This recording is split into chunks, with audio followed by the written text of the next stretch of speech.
Hey everybody, I'm Tim from Cigars Daily, and this is what is this? This is the Cigar Dudes podcast? What the hell is this? What am I doing? This is not Cigars Daily at all.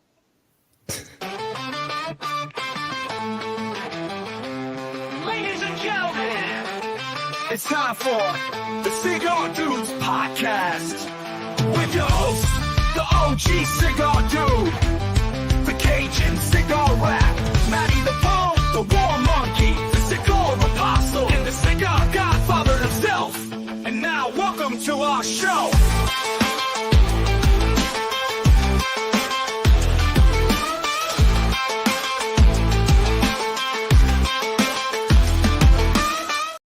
Man, I got chills. What's up? All right, here you guys are. Oh, thank God. Yeah. That was spectacular. I'm kind of like tongue-tied. I don't even know what to say, except for this is Tim H. Swanson. We'll have to find out what the H stands for here in a little bit. He'll give you an upper punch. The Heavy uppercut. Handmade. So those that are new or watching or have been on another planet, this is Tim Swanson from Cigars Daily. We are so excited to have him on our show. Up in the corner, you got Crespin, the Cigar Apostle. You got Glenn, the Cigar Rat. You got Matty the Bull. And you got Tom Keepsta, a.k.a. the Godfather. And I'm Randy, and you are watching the Cigar Dudes podcast. And we are so happy to have Tim H. Swanson, a.k.a. the Cigar Guru. The dude, boxing? Like, I just learned that. Yeah, yes, sir. What is, how long have you been doing that? For about 18 years. Wow. Yes, sir. Your face always looks great. Like all these close-ups and everything you're always doing. I never see anything. I don't get brutalized as much as I used to, but I got plenty of pictures of me looking a little like the Van Gogh painting. Yeah, for sure. Oh, Lord.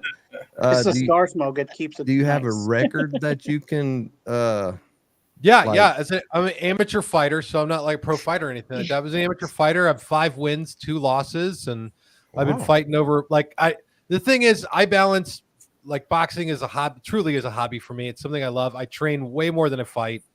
And so my fights have been here and there in between. And I was 3-2 a few months ago, and I'm coming up on my 40th birthday in November.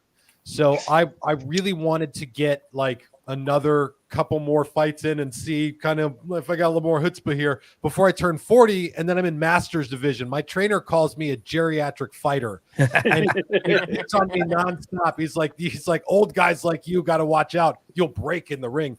And so I got set up for 2 more fights because after you turn 40, there's a bunch of rules on how you match up. You know, you match up with a guy with their height, their weight, and if you're not open division, then the number of fights that you have matters. So those 3 things make it tough to get a matchup. Then if you add on that you're 40 years old and you can't fight a guy younger than like 36 or whatever the age is, then it makes it even harder to get a matchup. So I was very fortunate. I got a matchup a couple months ago in Las Vegas. That one was a bummer. I won it because the other guy got injured during the fight. And then I had one about 2 weeks ago that I was really proud of. I dislocated a rib during sparring about a week before and went into this fight with a dislocated rib and then pulled out the belt at the end of it. So yeah, there you go. That's the short. Is your rib still hurting right now, or is it healed? No, I'm wearing a brassiere. I'm wearing can I show you guys my bra? Yeah. Okay on this platform? We've had people do that before. Hey. Never a man, but we've had Yeah. So I've got like it's like a tension band wrapped around my chest that holds my ribs together right now. Matty? Glenn wears something. The Cajun Cigar Rat wears something like that, but it's pink and it's kind of fluffy. Yeah, He wears a in the catheter. evenings, right? He wears a catheter during the Yeah. podcast because he can't hold it. Now, Tim, this. If you pay attention, if you think that you see Glenn like the glistening in his eyes or whatever makes you think he might be urinating at the time, you call him out and you get $100. All right, I'm in. This is Yeah, like he'll be honest. Hey. Maddie's already won 100 before. And It's he like- pays up. He is a man of his word. yeah, man. I love it. Here's my hands. Hands above the table, bro. Yeah. Go He's ahead, like Maddie. the Jack dealer at the casino. Shows your hands. So I would like to first say, Tim, I found you when I first started smoking, and that was 2.5 years ago. And Hell yeah. I've been a fan ever since, bro. So Thank this you is very like, much, man. This is like a fanboy moment. That's it. That's all you get. But still, Yes. it made me feel good Thank for you just so that much. second. Yeah. I Just agree. Manny, what's the giveaway tonight? The Yeah. giveaway. You got the Oh. hashtag set up? Oh, I don't, but I can. You got to tell me what you want the hashtag to be. Cigars Daily. Okay, that sounds great. And y'all can tell us what it is. Are we doing 1, 2? Well, let's 3? do the cigar bro, the cigar lighter, the first hour. Okay. So Tim, And about Yes. before we start, let's go around the room start with Cresp and see what everybody's smoking tonight. Oh yeah. So I Am got I starting? You can I'll if start. you want. I'm gonna copy and share this out while we're live. I want to make sure that I'm sharing it while we're doing this. So I'm just copying the link for the episode. I've got a few things in front of me. I don't know how long we'll go, and I got no lease on how long we're going to be here. So I'm good. We can just go like 10 hours if you want. yeah. So I'm currently doing a bunch of the stuff that I've been working on lately, and one of them is the Earth by Oscar Daily Edition. And the I wanna Daily try that. Edition, yeah, that's right. It's what we've got. Oh, it's over here. I pointed. There we go. This is the Daily Edition project is now Cigars Daily working with a bunch of the best cigar makers out there to create new and exciting brands and blends. And so, you're either taking something that doesn't exist and creating a whole new blend, and that's what the Earth is. This is a cigar that is a brand new blend from Oscar Valderas in collaboration with us, which we're actually about to box press and have one called the Flat Earth. That's going to give me a chance to dive deep into the world of conspiracy with Oscar Valderas cigars. So lots of videos on that. And Now, then, how'd that idea come about? Because I was listening to your show when that idea came about. The flat. Ryan came up with it, Destroyer of Liga Privadas, and he said it during the live show. And I caught myself the next day because I was like, yeah, dude, I was like, we should do a Flat Earth by Oscar. And I was like, that's a great idea that I just had. And so I contacted Oscar Valderas and I was like, hey, let's do it and let's box press it. And I made a band for it that says Flat Earth. And I sent it off and they were like, we love this idea. Let's put it into production right away. And then I was talking to Ryan about it and I'm like telling everybody like how smart I am. And then I went back and watched the episode and he was the one that came up with it. And I've always worked with like A-type personalities who take credit for other people's ideas. And I hate that stuff. So I went back to him. I was like, dude, I'm so sorry I've been saying that. That was his idea. And I can't wait for the cigar to come out. This is the only project I've ever done where I put something into production and dedicated serious financial resources toward it without ever needing to sample the cigar. Like I said, just make it for me. I just want it. And so they're going for it. Cool. Anyway.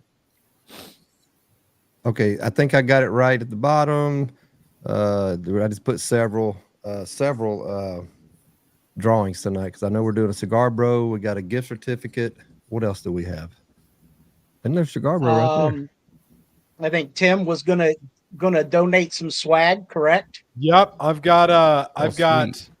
I've got Cigars Daily thermal mug, ashtray, and then probably some stuff to go with it too. But some Cigars Daily swag, some top of the tier stuff. Oh, and a Cigars Daily travel humidor along with lighter and cutter combo.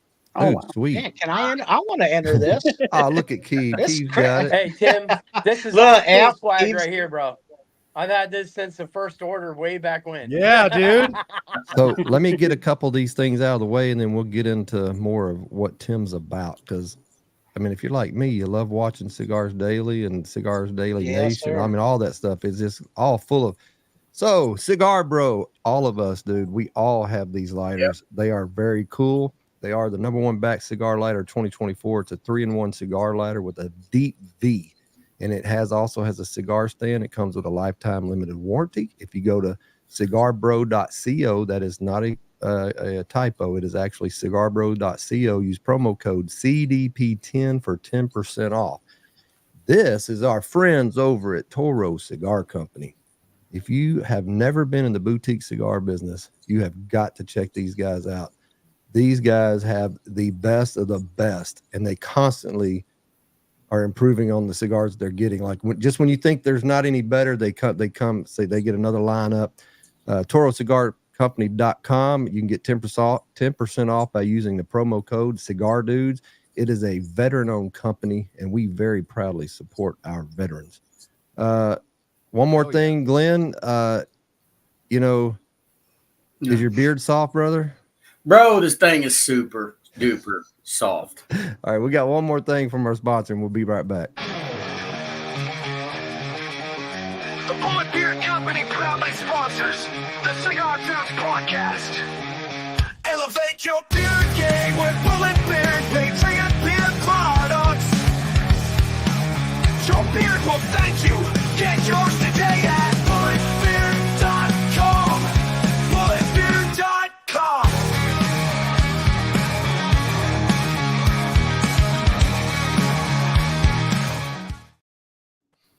Dude. Hey, all we needed was Tim to give us a discount code, and we could have put an ad up for him too. He probably got Am him I able to discounted use already. that beard stuff on my middle schooler pubes that I grow? You probably Hey, could. it'll make It'll it make 'em uber soft. And it'll definitely make Yeah. them smell good. Good. Crespin uses it on his So- middle schooler. Yeah, just Oh, so classic. when I'm smoking, I too am. Go ahead. What are you smoking, Crispin? so I'm smoking the Encore Block. It's because I saw you on Monday night's show talking about the Encore Black. So I was like, I've had this in the humidor for a few months, and I was like, all right, that's what I'm Hell getting.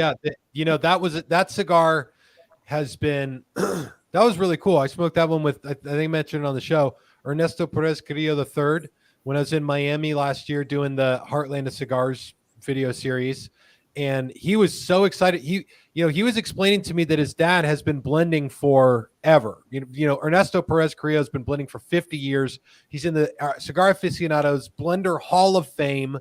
Not a lot of people get into that, and now he's bringing his kids into this. So the family's doing the blending together, which is probably the most important, most integral part of the cigar world, is passing it along to the next generation, because cigars have been around for a long time. They're going to be around for a long time. So if you want to do that, you either got to, get into the game young or have a plan for carrying forward your brand. The fact that he's doing that with his kids and that Encore Black came out so good is evidence that he's doing a great job. Are you smoking inside, Glenn? Booyah. Is Stu. Monica watching? Glenn, His where are your wife- hands, bro? Where are your hands? Now, Tim, we'll let you know if you see the Cajun cigar rat up there smoking his cigar, and then all of a sudden it disappears. It's because someone came in and snatched His it out of wife. his hand. Does your His wife wife. steal your cigars, bro? This is what I'm smoking. Oh, Goldie the Grays. Goldie Grays. Grays. Oh yeah. No, my wife. I'll tell That's you- I'll tell cigar you about clowns. that. Cigar Clowns. It was What are you smoking, Keeb? Oh, it bro, was I'm just trail smoking. mix. Check the box up. I'm there. smoking a It was just friggin' trail mix. baby's arm, Oh yeah. the LFD digger, Where's the trauma? That how Check long the is that box there, thing? maybe. 8.5 inches long. I love this stick. Look, 8. my and a half. favorite episode of Tim's is when he made his assistant smoke the friggin' Woody. Sorry. I couldn't stop laughing. Yeah, And then dude. I started going, I want to smoke that. So yeah, Somebody online got really butthurt about that. They said they saw that video and they're like, I feel like that guy's really mean to his people that work there. I'm like, the people that work here want to do this, right? Like the whole goal of working here is to do that kind of stuff. No kidding, right? What are you Even though smoking? I'm that one smoking. probably tried to kill him.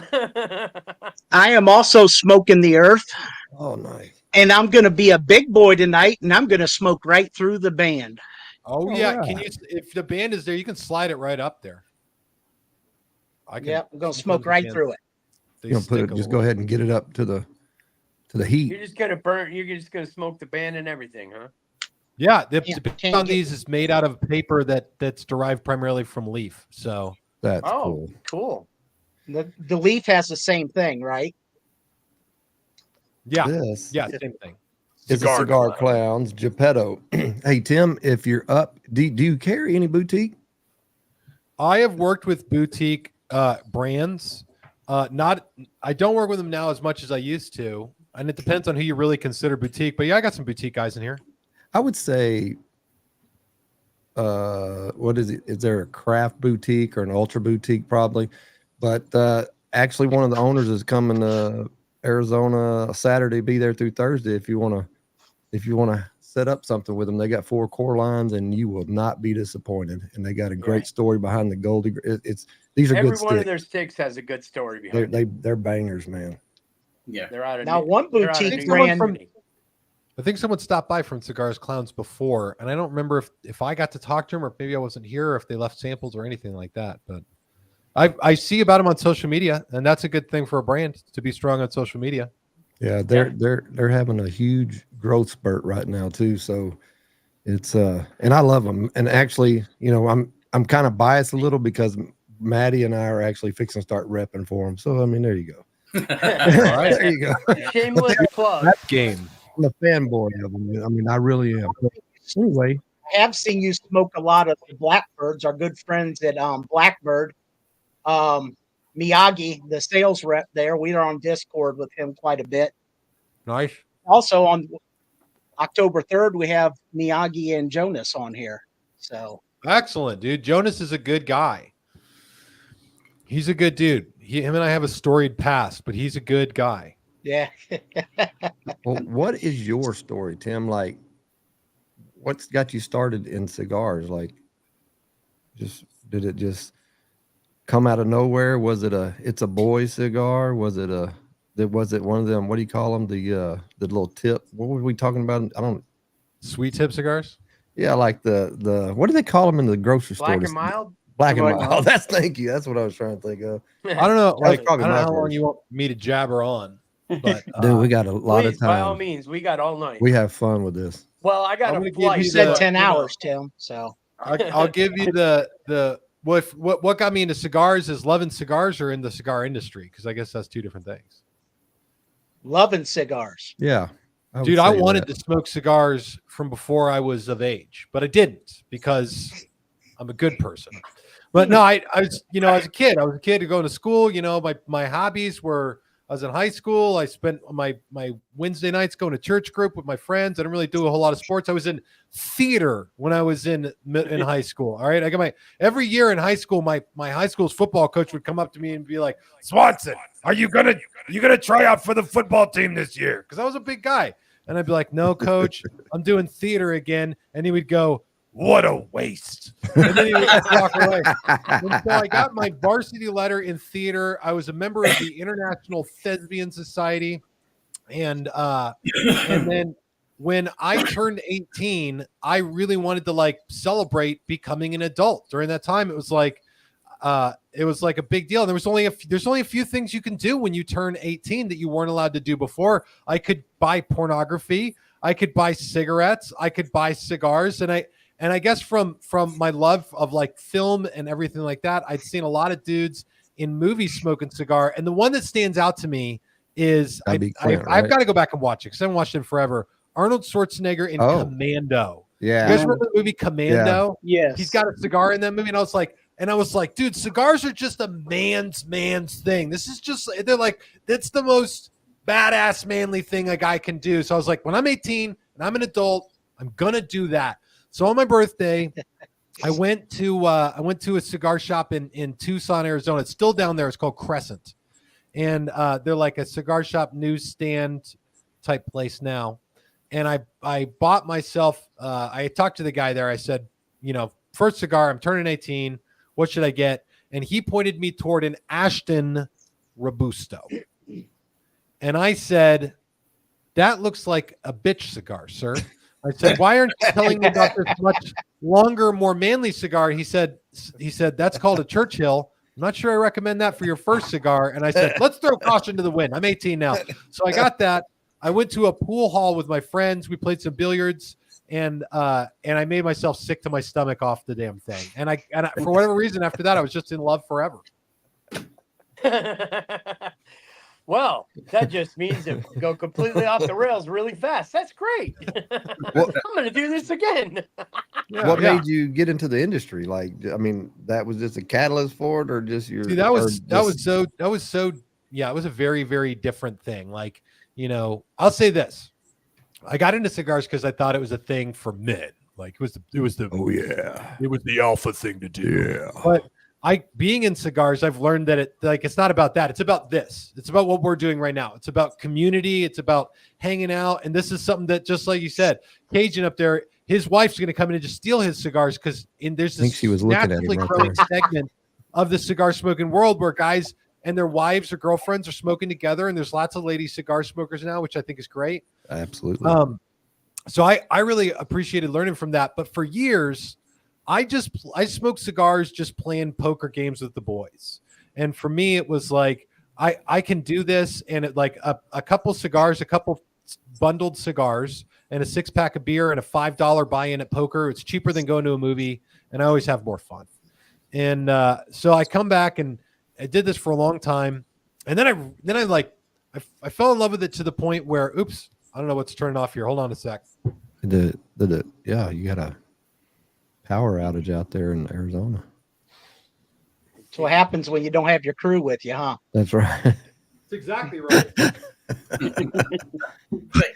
So as long as while Tim fixes his stuff there, I'm sure he won't mind if anybody has some very good, interesting cigar questions.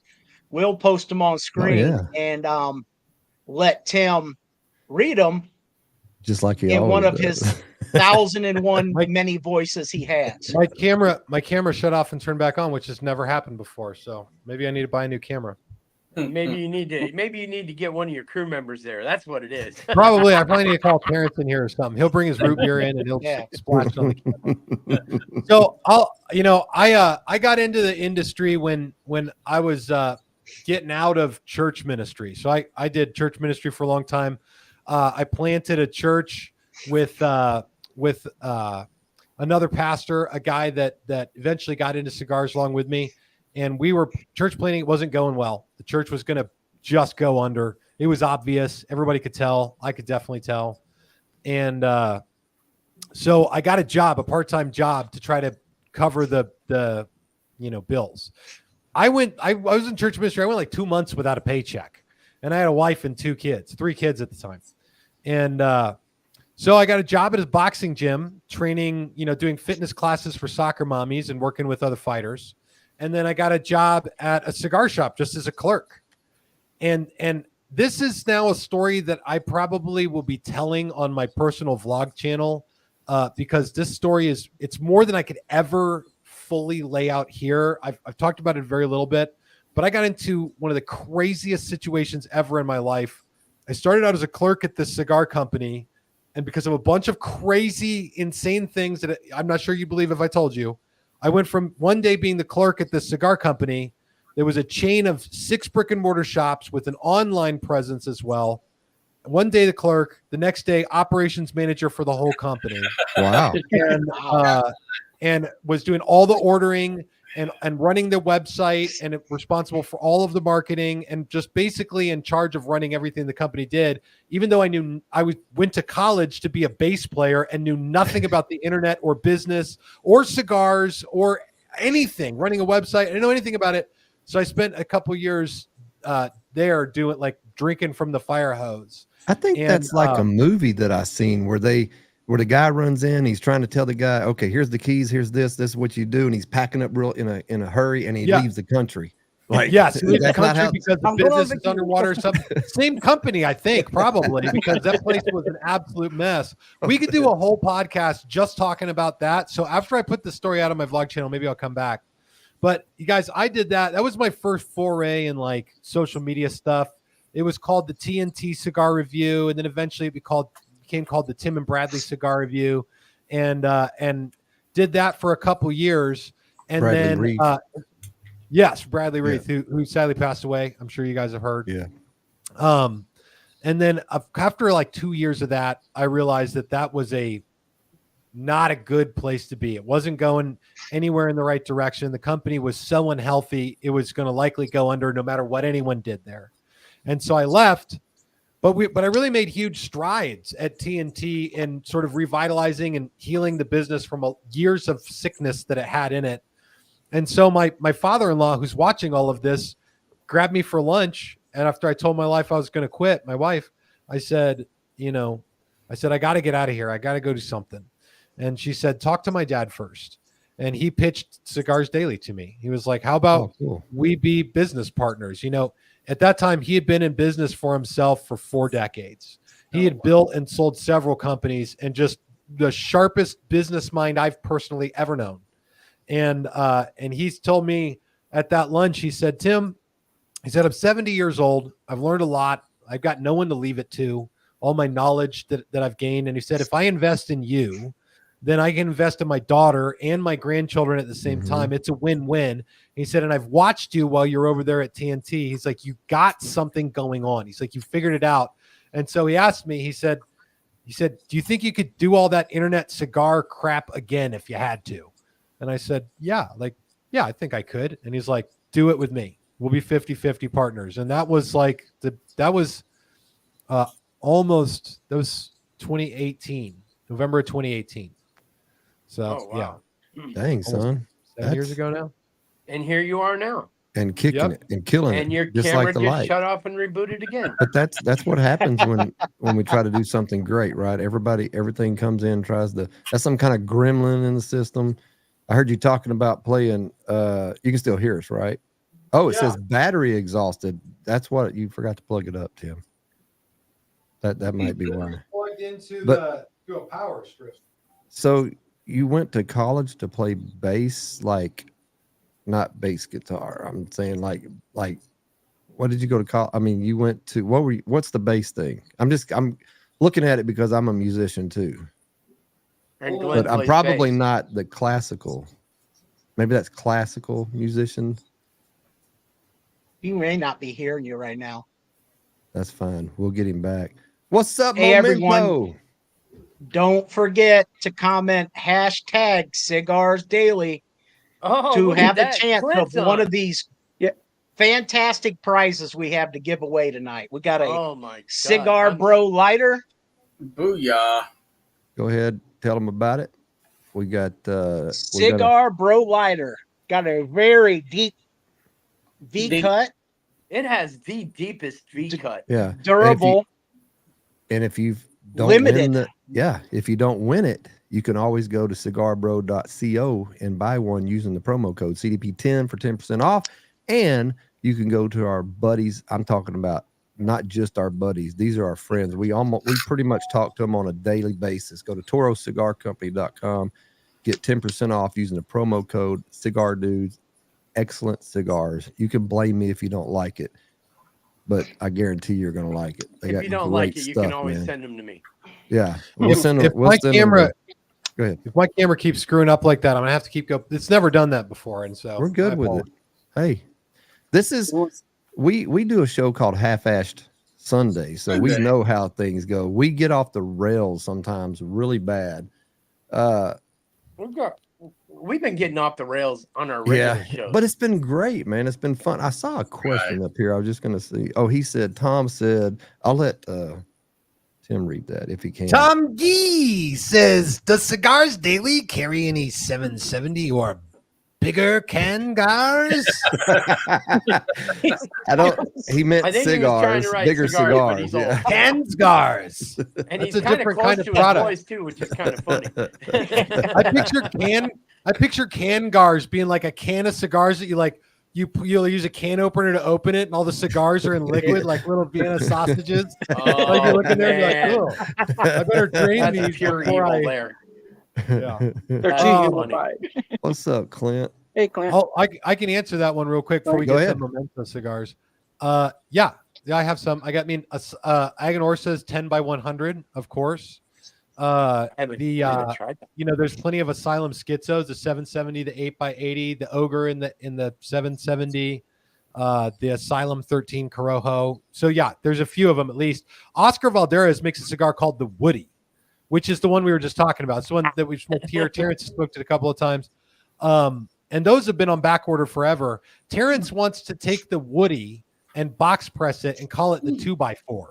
And I said, wow. Yes. I said the funny thing about the Woody is that it's a dick joke. Like it's a penis joke. Yeah. Like, so it's got to be, we got to kind of be on that vein. But I like the 2x4.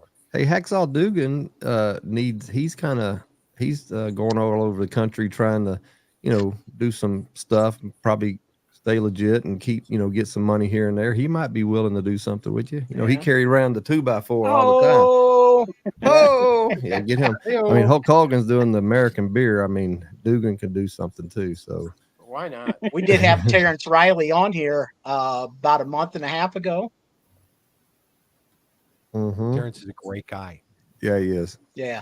Although what made him say, today I got all of my Aganorsa La Validación Daily Edition cigars, and the Corojo and the Connecticut each had a bundle of them that just were torn open, and there was a sticker on there that says missing one.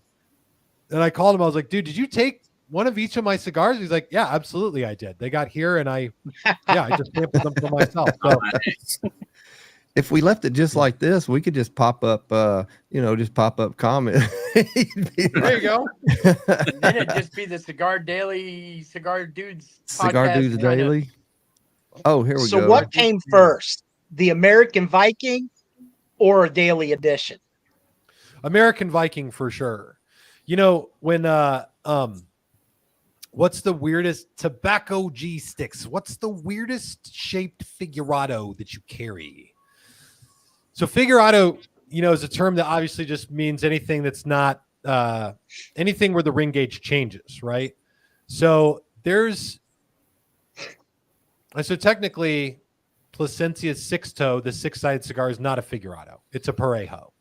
And I don't know, probably the weirdest shaped one would be Plasencia's Alma Fuerte, which is a box pressed Salomon. I think Salomon's a weird shape because the Salomon at the cap is a torpedo.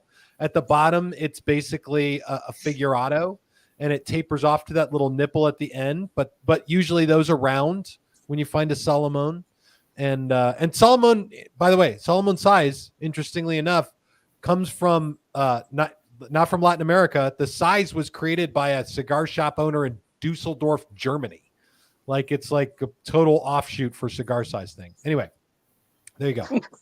I love the Solomon. King Solomon. I'm going to set my phone up so we can take some phone calls. So, Maddie, give me a second. You go ahead, buddy. So the American Viking came before So tell us the story behind that. From the time I was at TNT Cigars, one of the things let me back up even further. Before I got into cigars, the art of cigar making was like my favorite thing. And I would buy this ragweed tobacco from a website, and I would roll it myself. In fact, on my honeymoon, my wife and I went to a place where they were rolling cigars, and I gave a guy $10. I was like, show me how to do that. And so we sat there, and he showed me how to roll a few cigars, and I maybe rolled a half a dozen of them. And when I got home, I had to keep rolling cigars, and I'd roll cigars, and I'd make the labels on my printer and print them off, and I'd cut them out with scissors and tape them onto the cigars because I just liked it. I had my own little brand names that I came up with. So when I got into TNT, that my opportunity was there to do exactly that. I didn't roll the cigars, but I got to do all the artwork and the branding for them.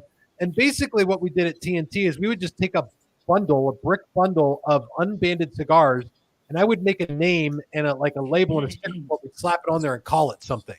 And it was like, this unbranded cigar is now boom, the fishing stick or something like that.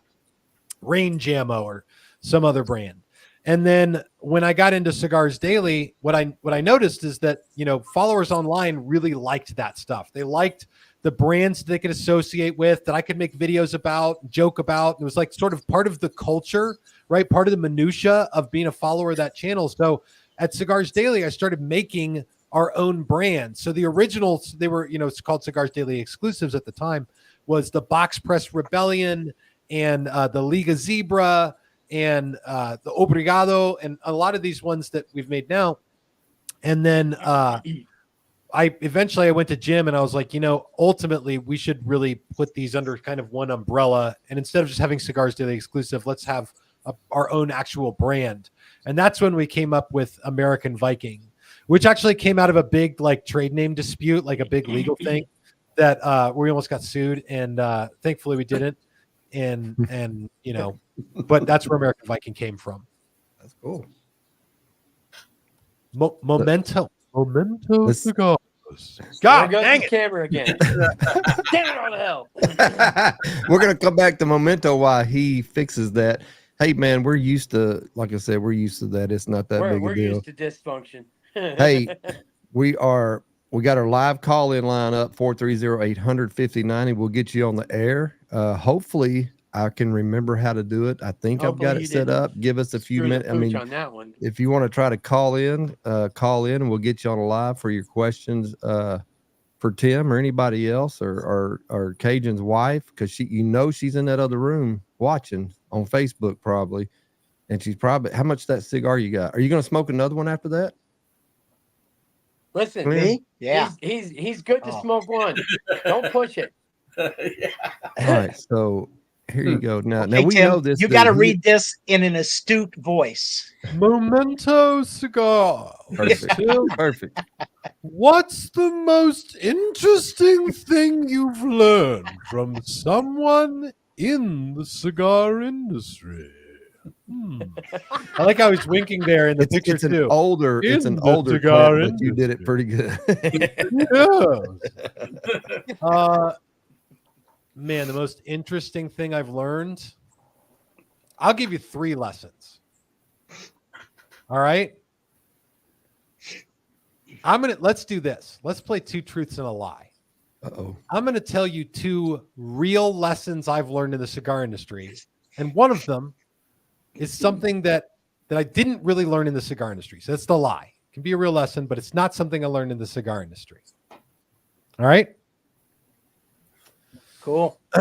Most interesting things I've learned. I've got my one. I need to pick at my other ones. All right. Number 1.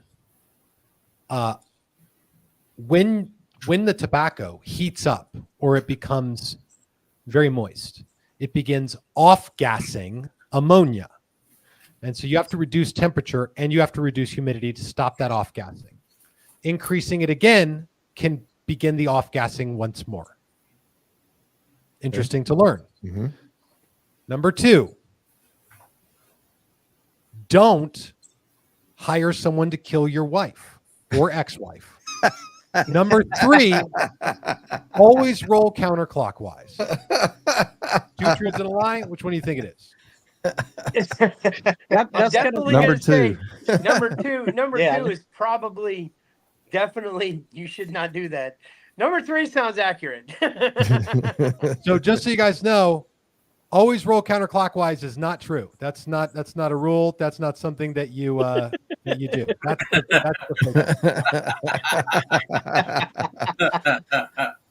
Clint is a good friend of ours, and he's a tobacconist out of the Houston area, and that dude will blow your mind And there goes your camera again. when you're trying to, like, if you don't know he's what gonna cigar to text smoke. message somebody. You know Oh, he's yeah. about to Somebody's text message coming in. somebody. Go, come here and fix his camera. It's really starting to I piss just me off. saw somebody said Syndrome said, I'll let Tim say it when he gets there. Hey, call the dudes, man. Live call in. I'm gonna switch cameras real quick. I'm gonna put a different camera up there real quick, guys. Go You're ahead. fine. Live call in 430-800-5090. And also, let's do this. I'll come back to that conversation. Hey man, check out cigarbro.co. It's a 3-in-1 lighter. It's a very cool lighter. All the dudes are using. That's pretty much our go-to. It probably has the sharpest V cut I've ever had. You can use the promo code CDP10 for 10% off. It's a limited lifetime warranty. And you got to check out our friends at ToroCigarCompany.com. Probably the most amazing sticks that I've smoked in a long time. I mean, that's pretty much where I'm buying every cigar that I buy, and probably most of the dudes too. Get 10% off. Oh, we have a caller. Let's see if I can make this work. I'll come back to Toro. So let me see if I can make this work.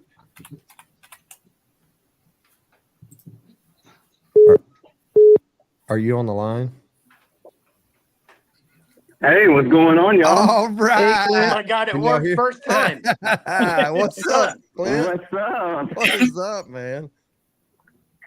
Mr. Clint. Well, I'm at the shop working right now, I hear you. and I had to call in. Is Tim back on the? And he's not back yet, but line? we'll let you know. He just No. he's fixing his camera. Oh, cool. Are you still coming?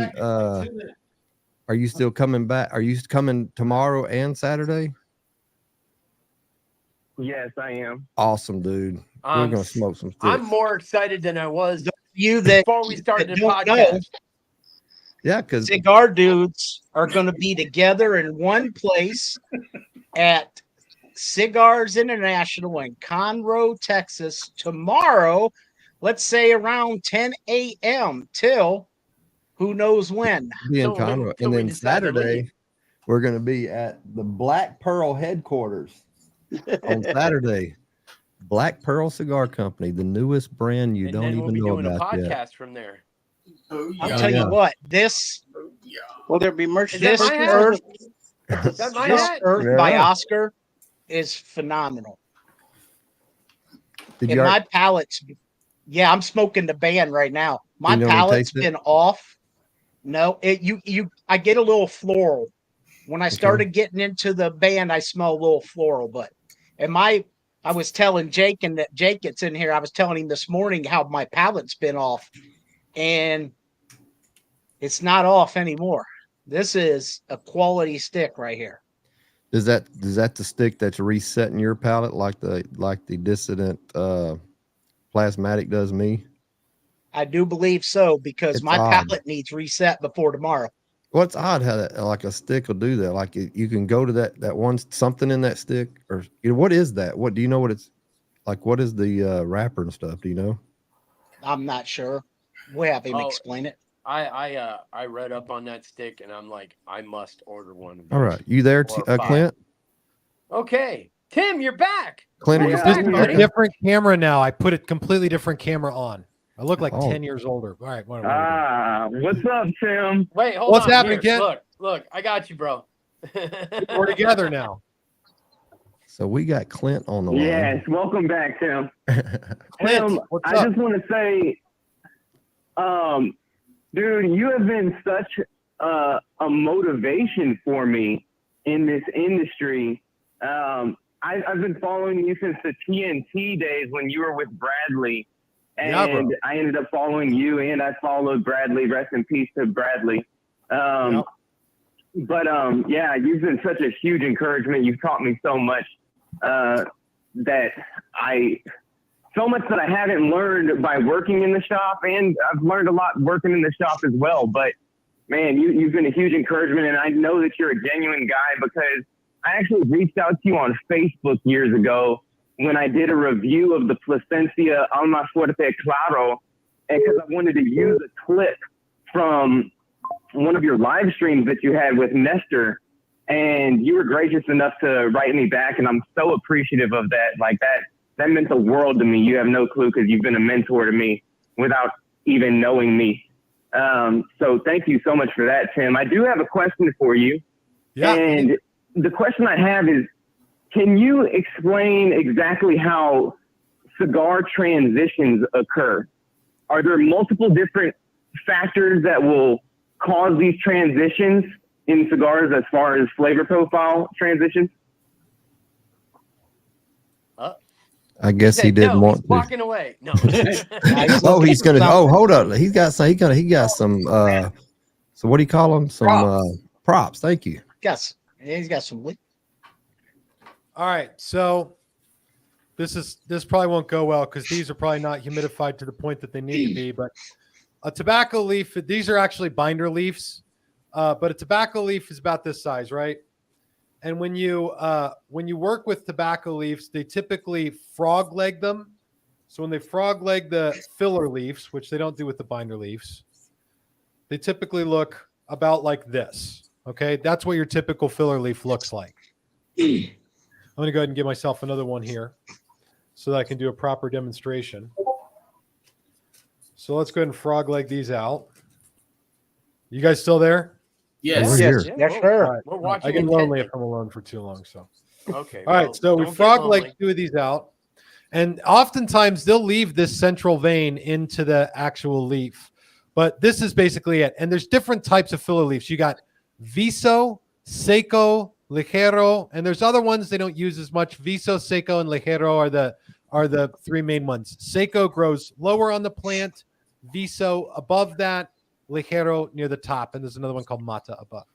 So what they'll do is they'll typically take these and they'll fold them over, right? They'll fold them over like this, and then they start a bunch that goes into this hand.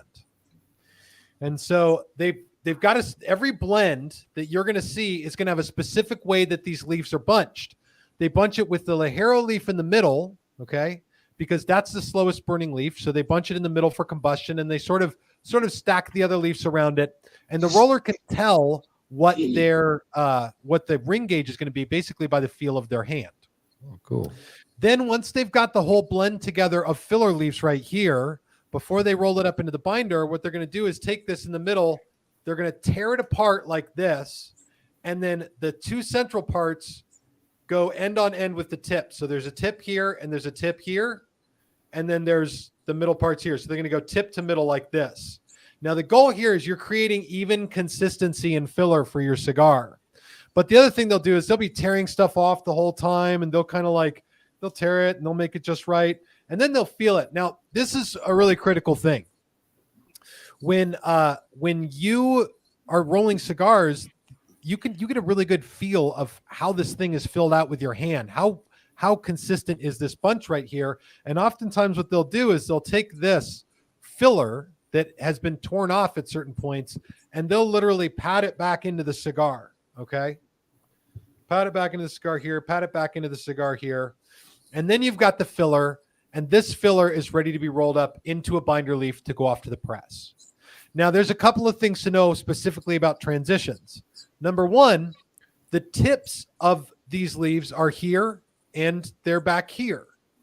And the middle, sort of midsection leaf is here in the middle. So already you've got a bit of a flavor variation just from the same leaf, because the tip of the leaf is going to have a little bit different of a feel, of a touch, of a texture, and even of a flavor than maybe the center part of the leaf will. But also the fact that they're consistently opening up a cigar and they're packing stuff back in there. And Espinosa does this a very specific way. They separate the types of leaves as they pull them off, so that when they fill them in exactly the same way every time. So there's a few different places that I've, just from watching rolling, that I've seen that these different transition can come from. But really what it has to do with is the actual leaf itself.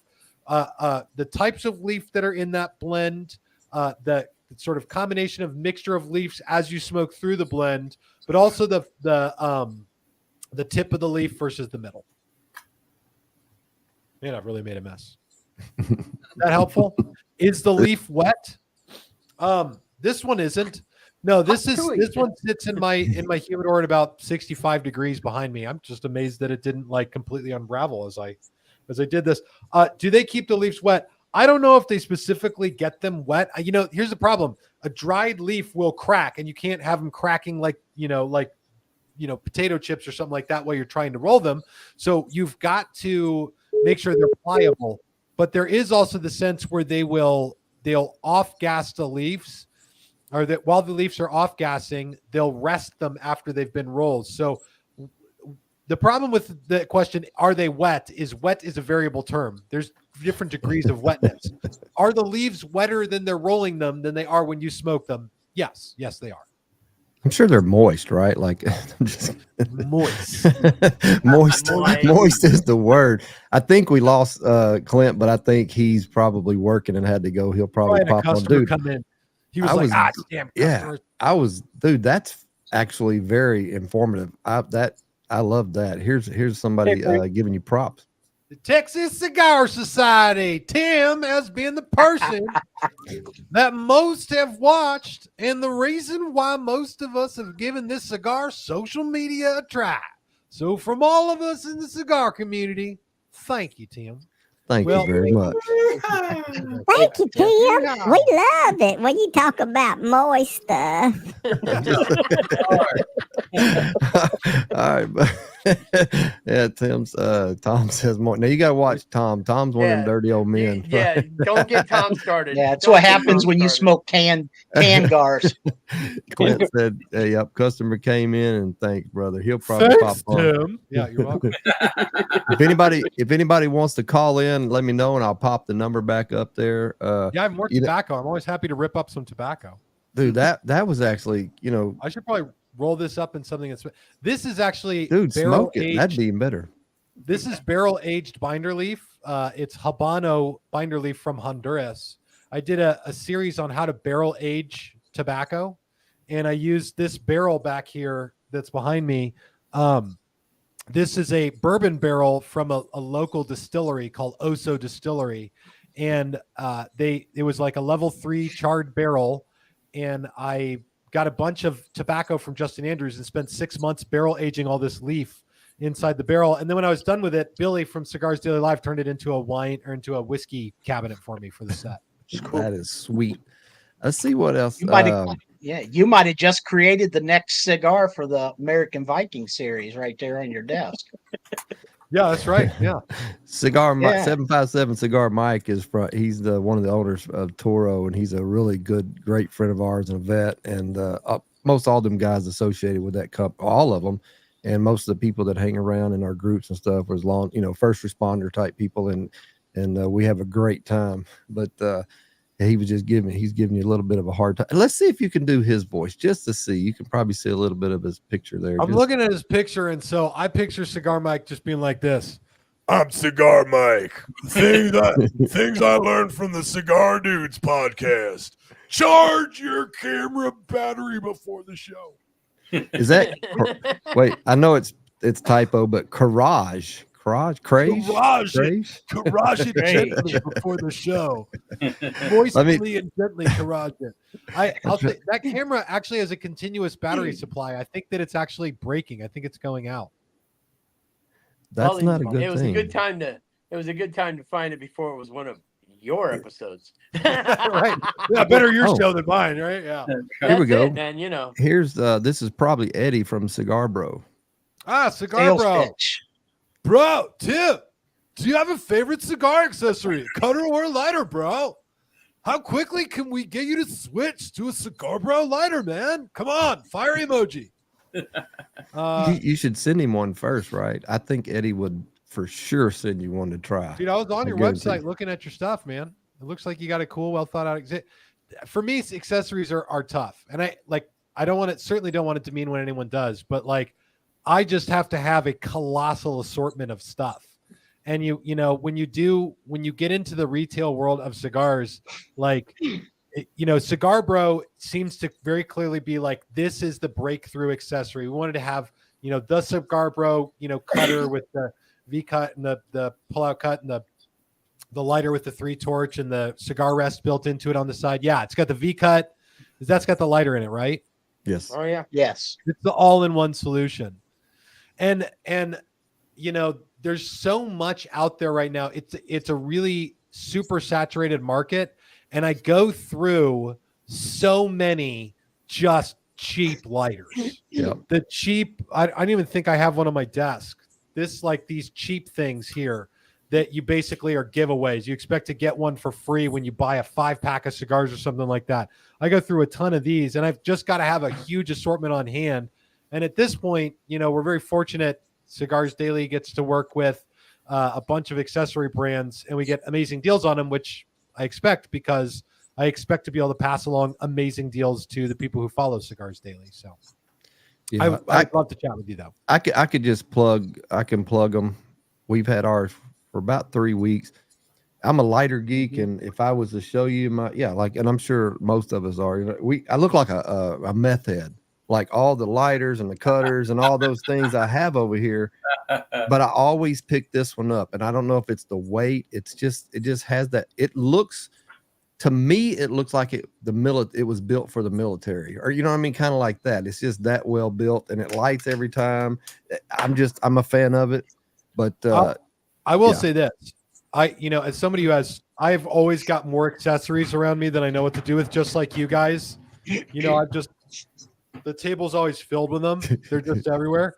I do also find that there are accessories that are just like, I always turn to that one. Mm-hmm. And so I do on my desk, I have like a lighter that's the lighter that I use. Appreciate it, Time. We'll definitely send you a few to try out, bro.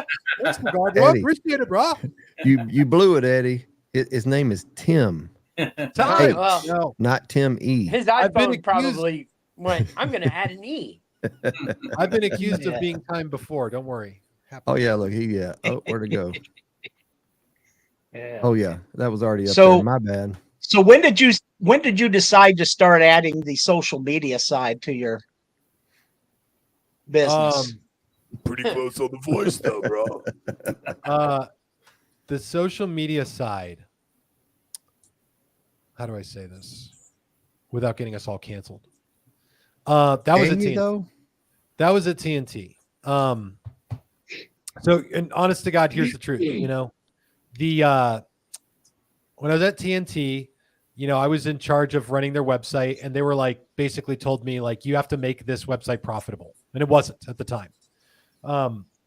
So I started doing some research, and I came back to the receiver of the company, and I said, listen, we got a couple of options here. And one of them is, I said, first of all, here's the issue: to advertise this website and to create a brand connection with, people is impossible to do because you cannot buy advertising space. You can't advertise. So that's our problem. No one will take ad money if you've got it for a cigar brand. So you could have, $15,000, $20,000 and you'd have nowhere to spend it if you're a cigar retailer. Almost. These days, there are some crafty ways of doing it, but none of them are really a good idea. So I went back to the receiver and I said, as far as I can tell, we got two options. We can either advertise on pornography websites because it looks like they will take our money and show our ads. And there's a lot of people there. I don't know if those, that's exactly the target market. Maybe it is, maybe it's not. I said, or this social media game seems to me to be something that is like free. Like the only cost is our time. And I told Bradley, I said, listen, I want to do it. And the answer I got back on that was, no, that's a stupid idea. No. And I said, let me try the social media thing. Just let me try it. And I told Bradley, I was like, you have to do this with me. We've got to do this together. It's going to have to be the two of us. And he very reluctantly was like, all right, okay, fine. And we started out making videos on an iPad and didn't figure it out. And at first, and then it was just literally the company went from, how should I say this? I mean, the company grew 20-fold in a year. Wow. The online company. The revenue grew 20-fold in 1 year. I mean, it was crazy. We spent about 6 months there doing very little in online revenue through the website. And this is back in the day when we were really just talking about like, hey, come shop here, but you can't do that on YouTube anymore. And so you don't. So we were literally spent 6 months just in 2016 doing nothing, like just making videos that weren't really getting watched. They were getting, 10 views here, a dozen views there. There's really nobody else doing cigar content at the time either. And there was like a couple of guys. Brian Glenn was doing Cigar Obsession. He was sort of the biggest. Cigar Vixen was around. And there's like a couple other guys. So I started doing it. And at the end of 2016, we did a video called How Bad Are Cigars for You? And that one, first in cigar terms, it exploded. It got like 30,000, 40,000 views in a week. And I was like, oh my gosh, we figured something out. And after that, I like everything started to click for me really quickly on like what creates engaging content, what creates, community behind a video and causes people to want to gather in community around a particular platform or idea or person or thing. And after that, it really took off. And in 2017, that channel grew a lot. We became the second biggest cigar channel that there was, behind only Brian Glenn. And it was crazy. It was a crazy time. What do you think? To me, it feels like, and maybe just because I'm on social media so much and I'm pushing stuff out and things like that, I'm just heavily involved. But it feels like, and I wasn't around in the boom of the 90s or any other times. I've got the last 4 or 5 years for me. So does it feel like the cigar community definitely seems like it's growing, but does it seem like, I wouldn't say boom, but does it just seem like, because you have more, women smoking now, and it seems like the thing to do, like it's the in thing to do. Yeah. Do you see that too? So, yeah, I mean, I haven't been around cigars that long. I've been in the industry for 10 years come next year. And so I've gotten to see just the last 10 years, which has been interesting. It's been a lot that's happened in the last 10 years, but everything changed with COVID. Like that changed everything. There was legitimately an actual boom in the world of cigars, and people suddenly were working from home, lots and lots and lots of people. So, that cigar smoker who'd smoke maybe one cigar on the weekend, well, that dude was smoking cigars every day, like every single day. Right. And like a lot of people were at home working and watching YouTube. Right. So, that was a time of exponential growth for, people who had the opportunity to grow during that time. We were very fortunate. The channel grew like a weed. I had a guy message me from Italy. Do you guys remember remember seeing Italy on the news during COVID? Yeah. They had some of the most severe, extreme lockdowns in Italy that they had almost anywhere in the world. Like he was like, don't go outside or else you go straight to jail. Yep. And these guys, this one dude emailed me and he said that he lived in a town in Italy. And he said, I literally watched every single video you ever put out. And at that point, there was like 800 videos on the channel. He's like, I watched every single one of them, all 800. So there was a lot of people being introduced to it and getting to know the industry of cigars. So yes, it wasn't as significant as the cigar boom of the early 2000s, of the late 90s and early 2000s. I'm sure you guys have heard of that. Have you? Of course. Yeah. I've heard of it. Yeah. I was this age right now. In the late 90s, early 2000s, there was a huge cigar that's what boom. I was talking about. Yeah. It wasn't as big as that. And quite frankly, we're all thankful that it wasn't as big as that, because in the early 90s or late 90s, early 2000s, the cigar boom was so big, you couldn't get a hold of good cigars. And most cigars were actually just trash. Like it was really hard to get a hold of quality cigars because they were making so much so fast. They didn't really have the capacity to grow the industry the way that they needed to. We went from importing something like, I forget exactly what the numbers were, so I'm quoting off memory here, but like 1 point something million cigars a year to over 2 million cigars a year we were importing, or close to 3 million cigars a year. And then it kind of dropped back. Well, during COVID, we went up at one point to over 400 million cigars a year we're importing into America. Dang, and it was growth. It was a smaller boom. So we were able to scale up a lot of the production of the industry without sacrificing the quality. So you had a lot of new brands come out, and all of this was happening during the time that the FDA was really pushing for their deeming rule on cigars. So everybody was rushing products to market, creating new brands, creating new blends, because A, there were a lot more smokers and smoking was growing.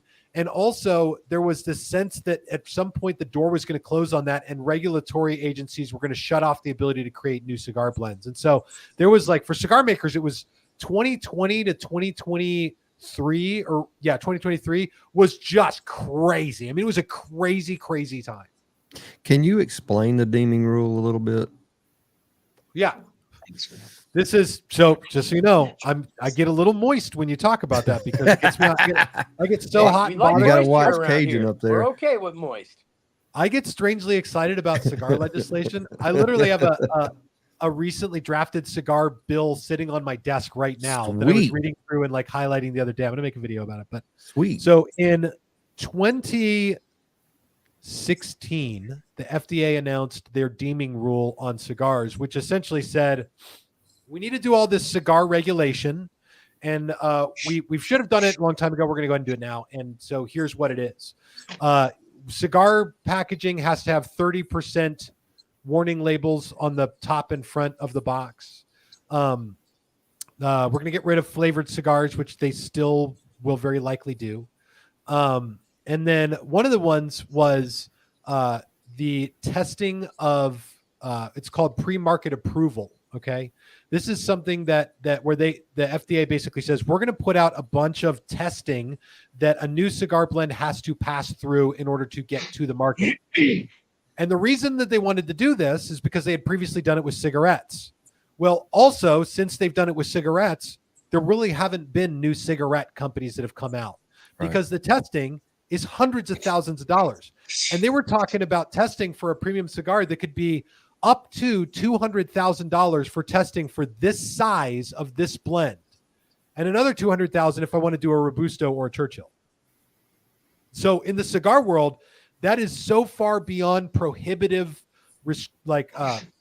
regulation that it would have crushed our entire industry. So they said, in order to release a new cigar, you'd have to do all this testing, and any cigars that came out after February of 2007, those would go away. But everything before February of 2007 would be grandfathered in.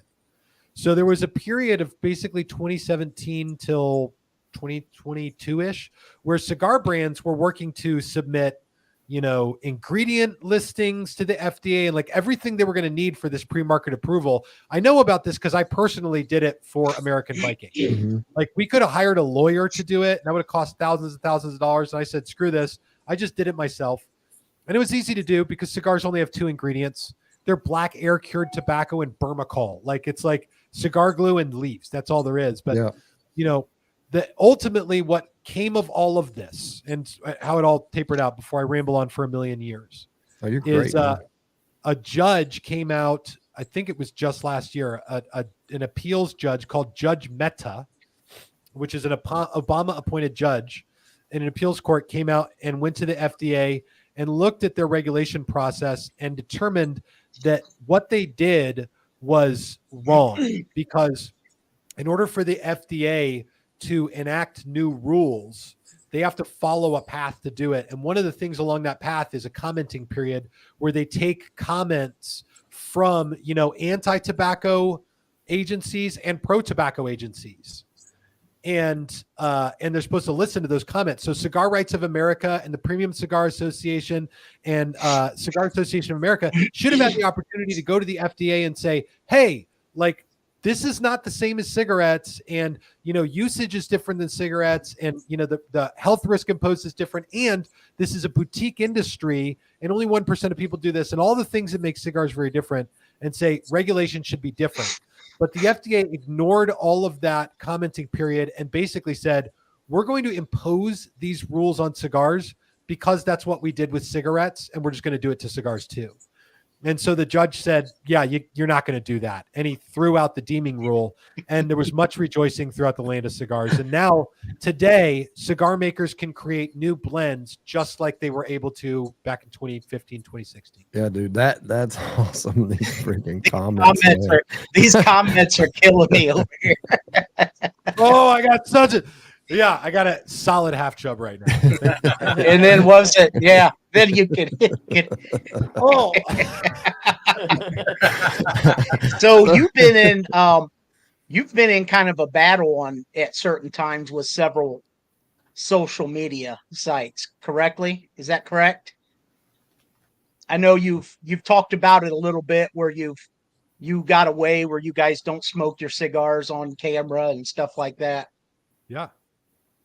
Yes, I did. I did do that for my channel. Social media. Listen, I don't know if you guys have noticed, but it's getting weird out there. Yeah, very. It's getting weird out there, guys. I thought I would be the Godfather's age before I was living in a world that I didn't understand. And that came up. I'm not that old, sir. It's the Santa Claus beard that makes me think that. I thought, yeah, dude, solid. It could be the fact that my glasses are hiding all the wrinkles and shit. I thought I would be older than I am now before I lived in a world that I do not understand. But here we all are together, right? I mean, you look around right now, and it's getting weird. It's getting weird. You know, I don't want to talk about anything we don't talk about on the show, but it's getting weird politically. It's getting weird economically. It's getting weird societally, and the battle here. There's a larger overarching battle for free speech, right? And then there's this little teeny tiny battle going on way over here, way in the corner, just actually down here, right by this little round thing on here. And this is our battle right here for cigars. And they don't care at all. They're going to do what they're going to do. And so while in the cigar world, we've dodged the FDA's deeming rule, they're not the only battle that we have to fight. Like the FDA's deeming rule, quite frankly, is it's like a 10 versus 1 cage match, and one of our opponents has dropped back against the cage, and that's the FDA. You've still got to worry about the White House says that they want to outlaw flavored cigars, right? You still got to worry about state, county, city, governments, and basically every territory. And even if you lived in a place where there was no threat of any government regulation, you still have what's going on online, and the social media companies are becoming more threatening about this stuff and not less. And so we're moving very quickly in a direction where, in order to survive, you will have to be willing to consider what you're willing to do. And I watch this all the time. Any of you gone on like Amazon Prime or Netflix or any of that lately and seen the TV show that's rated for smoking? Have you guys seen that? No. Watch something. Go watch anything where a guy's smoking a cigar in it, and see that at the top, when the little thing pops out, it'll be like rated, TV 17 for language, violence, suggestive sexual stuff, and smoking. It's in there, and it's on every platform now. So they're going toward this stuff. So the physical act of smoking is something that they're watching, and I don't think it's here now, like truthfully, but I do think that it's coming. And I have already gone through a point where I've had to delete colossally large swaths of my content to survive. And I don't want to have to keep doing that. So whatever I feel confident the rules are going to be 1, 2, 3 years from now, I'm going to do those things now. As long as I can continue doing my job of sharing my excitement about premium cigars, there's actually quite a bit that I'd be willing to do and sacrifice. But I watch that stuff constantly. Here's the fascinating thing, guys. And you guys are all old enough, you'll remember this. You guys remember when the internet came out and you went to like a different website for everything you did? Like you'd go to eBaum's World to watch stupid, funny videos, and you go to Amazon.com only really to buy books because that's all they sold. And then you go to another website, another thing to have you'd go to another website for your chat group and stuff. Well, social media took that and they just shoved it all into one site. Yeah. Now people go on Facebook to post the pictures of the things they want to do and catch up on the news in the world and buy stuff off Facebook Marketplace. Everything went from a bunch of websites to do what you want to just one place to do everything. But now those places are becoming so restrictive that people are going to begin backing off and I think going back out to these other ancillary things. Now, a lot of content creators have their own website. So you'll watch videos and you'll see guys. A good friend of mine, John Correa from Active Self-Protection YouTube channel. Are you guys familiar with ASP? Oh, ASP, yeah. I mean, ASP as I think of ASP. I'm in law enforcement, so ASP means something different to me. Cover your ASP? Yeah, that's probably something different to me. It's that cool one that comes out. ASP is a tool that I use. You got to watch Active Self-Protection. This channel's from my buddy, John Correa. And this dude... he gets security camera footage of violent encounters from all over the world, and he narrates them from the perspective of a self-defense instructor. He's the best self-defense guy I've ever known in my life. And he's probably got 3 or 4 million subscribers now. He's got a big channel. Wow. And he's a great friend of the shop here. And that dude's got his own app. So he hosts his content on his own app. And so like similarly with Cigars Daily, we have Cigars Daily Plus, which we take all of our content and I host it on my own server and on our own website where I put extra content in the videos. I also put coupon codes for cigarsdaily.com, but I basically create this space that's not connected with any social media so that no matter what they do, I've always got a place where my followers can come and get my content. So before we go any further, let's take a little break for a minute, but tell them about the drawing real quick, and we'll do the drawing. If you have not, oh, you're great. If you have not on YouTube or Facebook plugged in hashtag Cigars Daily, we're in about 5 minutes. We're going to do the drawing for the Cigar Bro lighter. So Cigars Daily, Cigar Bro. Yeah. Make sure you put the S in there. Cigars Daily. Who keeps doing that?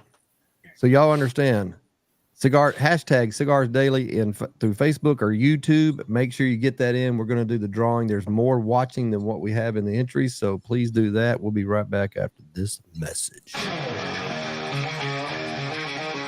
The Bullet Beer Company proudly sponsors the Cigar Dudes podcast.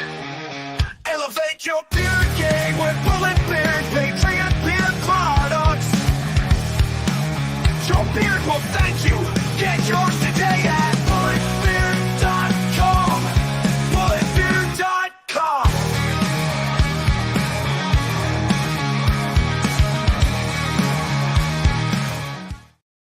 Oh yeah, bulletbeer.com. Right. It might grow hair on your head there, Tim. I'm not sure. I got to tell you, man, real quick, dude, this is fascinating, and I kind of wanted to unpack. And I've got all the time in the world. I think these guys too, but this guy right here, I've been watching him, and he's not even aware that we're watching him, and his eyes look a little glossy there. Like, don't they? A little bit.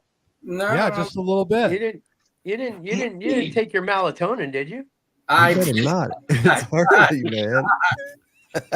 He's already dreading because he's got to get up early in the morning to come and meet us at Cigars International in Conroe, Texas. So he's been crying all day long that he's got to get up early. Anything before 8 o'clock is early. He has banker I got to get up man. early and drive 3 hours. So I think we'll probably have enough time to get this in, because I wanted to unpack. Well, just ask you a couple questions about you said you had a piece of legislation. Yeah. He actually takes the gun. He does. Oh, hey, Tom, to answer your question real quick, Runny Rob, our other the cigar monkey or war monkey, how we call him, or Runny Rob, he's a part of our podcast, but he couldn't be on. He's either he got a new house, so he's either working on that or working on his woman, whatever, however you want to. I told him to hop in because for his trip tomorrow, he's already got his dog Athena to the dog sitters, and he's sitting in his camper lonely. So, I didn't know that. I'm sorry. Yeah, I texted him telling me he better hop in here. Look there. We miss Laggy Rob. That's funny too. He's in, and you'll most likely see why we call him Laggy Rob. So we're going to talk about this for a minute, and then we're going to do the first drawing. I wanted to see just a little bit, kind of touch on, you said you had some legislation you were working on, or you're messing with it. I work in a school district. I'm in law enforcement, so we deal with vapes and things like that. And I understand, and we do a lot of presentations and stuff on that in the schools and try to keep the kids from using it. And I would never advocate for some young kid to start using tobacco. But cigars are different. They're different to me. I used to smoke cigarettes. I dipped for 30 years. I've been quit for 5 years. I can have a cigar or not have a cigar. I don't crave a cigar in the traditional sense of like nicotine with snuff or the cigarettes did me. Cigars are something that's my getaway. And if I don't feel like smoking a cigar, I don't. I always had to have a cigarette, or I always had to have snuff. Going back to like with the flavored cigars where they were trying to, outlaw those. I don't see how those would be the same as because we have all these flavored vapes, and all of it is intentionally done to attract younger kids and stuff to buy. That's what how I feel about it. So I guess it's maybe a couple of questions here if you can talk about it. So number one, is there something that we could do as far as our podcast or our group? How can we advocate for cigars? If you know a way that we can get involved, is what you're writing or working on, does that have anything to do with that at all? And or do you know where we're at with that? this is nothing I'm working on. I'm not writing a piece of legislation. This is just something that I'm working on a video on. I'm gonna make a video about a piece of legislation that's been drafted up. Okay. And I'll go get the thing off my desk in just a second, but I'll sort of outline it for you if I can. Okay. And I'll do it quickly so we can go to the drawing. We're good.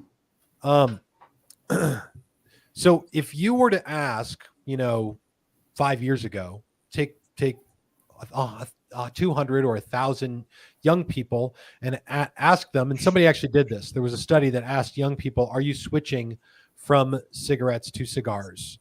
The answer would have been yes among youngsters. And it makes it look like kids are getting into premium cigars. Mm-hmm. And the problem is, up until very recently, there's no difference or differentiation of any type between gas station cigars and premium handmade cigars that we like, what we do. And so, and Cigar Mike is right. Join Cigar Rights of America, 100%, one of the best things you can do. So one of the things this premium cigar industry has been asking for is give us a definition of a premium cigar that shows what we are. And that's basically what we've done. There is now a legal idea for a definition of a premium cigar that says a premium cigar is 100% leaf, at least 50% long filler by volume, has a whole leaf wrapper and a whole leaf binder, is made entirely by hand without the use of machines other than simple tools like a knife or a pair of scissors, and doesn't have any characterizing flavor. And I think that's about it. But that's a premium cigar. Okay. That's what's different than the machine-made stuff that you guys find behind the counter at a gas station. And when you make that separation, and then you go back and ask kids, are you smoking premium cigars? The answer is overwhelmingly no. And so, you get cigar shops card people when they come in, but cigar shops also don't have to turn people away like you do at a gas station for underage buying because youths are not trying to buy cigars. So the FDA did this study through the National Academy of Science and Medicine. It's called the NASEM study on the advertising and effects of premium cigars. And they sort of did an overview of advertising strategies for cigars, but also the health effects of it. And the FDA's funded study determined that because premium cigars are so different than cigarettes, because the cigar smokers typically smoke less often than cigarette smokers, we don't inhale, and there's a number of other differences. Because of that, they don't carry the same health risk as cigarettes. Right. They're likely less dangerous to your health while they're not safe. They also determined that minors are not pursuing these. It was like a 0.6% of youth were looking at premium cigars, 0.6%. Wow. And so it's not like the vaping epidemic that you mentioned, Randy, where there was 5 million youths vaping at one point. But so this bill, effectively, what it says is, it's asking if they want to vote into law an exemption for premium cigars from the FDA, from a lot of the FDA's regulations, basically because the health impact is different. It's not advertised to youth. Youth are not looking to do this. And so they're saying these regulations aren't needed. So let's go ahead and exempt this small boutique, mostly family-owned industry from these unnecessary regulations that are protecting no one and not going to have a huge impact on health. Outstanding. Yeah. Yep. That's cool. All right. Let's do the first drawing. Cigar Bro Lighter giveaway. Dude, Tim, I hope you're planning on staying for a while because there is so much to talk about. I mean, as long as you feel like you can hang out with us, you let me know if you got to go pee. Because no, I'm good. If I go pee, I'll let you know. Before we do the drawing, I texted my wife, who I forgot to text before the show. I said, hey, doing a podcast with the Cigar Dudes, be home late. She said, what time? I said, no clue. All right. Outstanding. So let's do this, and then we might think, let's see. Wait, so let's see if you've ever done this before we do the drawing. Have you ever sang happy birthday to somebody, Tim? Not on the show. Well, today is Jacob Pours. I don't know what he looks kind of young, don't he? How old are you? How old are you today, he looks Jacob? Cold. Yeah, he looks cold, is what he is. Are you pouring milk, Jacob? Jacob Pours. That looks like a. Let's see if he'll tell us if he's still in here. He looks like Nanook. Nanook. Yeah, you know. Looks like Kenny from South Park. Yes. All right, while we're waiting on him, let me get this deal here. Let's see if we can figure this out. Okay, who's ready for a drawing? Wow. Oh, he's Let's get it 26. done. Great, Jacob. All right, we're gonna do the drawing. Here we go. Here we go. Wait, before we do this, we should I'm just kidding. I like to have a little This music. is for the Cigar Bro lighter.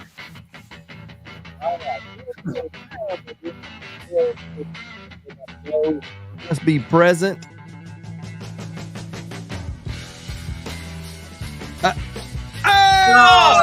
Veronica. Hey, she won a Cigar Bro lighter. Look at that. Are you in the chat, Veronica? I'm going to say you probably are, but you never know. I don't know. I mean, she's not out here with me tonight. Let's see if she's in the chat. She said, She won. She's here. She's like, I never win. Just so that's the Cigar Apostle's wife. So that is so Brilliant. cool. All right. So he says he is, we could all sing together, right? Where did it go? Man, so many people started commenting. Me. Okay. Are you ready? Oh, wait, that's the wrong Ready? one. Hold on. Where's it at? Okay. Ready for the birthday? to you. Happy birthday. Birthday To you. Happy birthday, Yeah. Happy birthday to you. How many more will make you soar? Happy birthday, Jake. Believe that, boys. Believe it. Oh, my Lord. Hey, this has been such a fun time. What's next? Like, I'm ready for what's next. We'll just, I'll leave that right there. We're good. I'm just trying to make sure we need somebody to call in. Let me put that number up there too. And, I think somebody might've been calling in from Ohio earlier while, let me look here. Bellevue, Ohio. If somebody was calling in, you were calling while Clint was on the line. That's the cool Glenn. Okay. Well, if you need to call back in, here is the number. Let me put it on the scroll. I got it on the wrong one. Let's see. Here we go. So call in real quick and make sure if you haven't hashtagged Cigars Daily, because we have 2 more drawings. We have 2 more, right? We got some swag and then we got a gift 2 more. certificate. $50 gift certificate to Cigars Daily. And then we have some swag. Tim's got a beautiful ashtray and travel tumbler. mug and tumbler and a travel humidor with lighter and cutter combo. That's awesome, Wow. man. Let's see. That's awesome.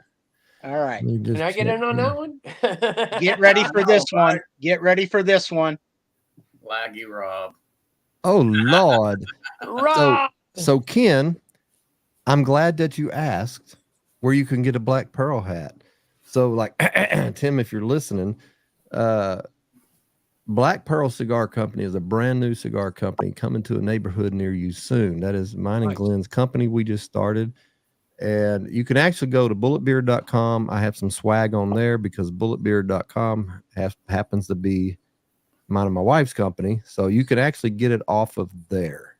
And these hats, let me just show you what, I don't want to take it off because then you'll see my head. I'll show you in just a second here. Hang on, cowboy. Yeah. Sure. All right. Ronnie Rob, what is happening? About time, cowboy. I got off work this morning. I didn't get off till 10 o'clock because we had a bad accident. And then I said, I'm going to go home, take a nap for about an hour.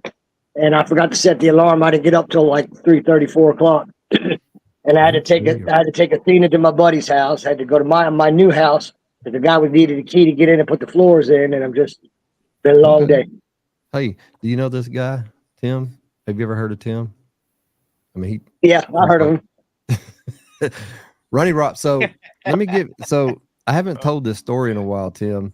he gets the nickname Runny Rob because we were doing a podcast, and he bought him a house. He's been first podcast.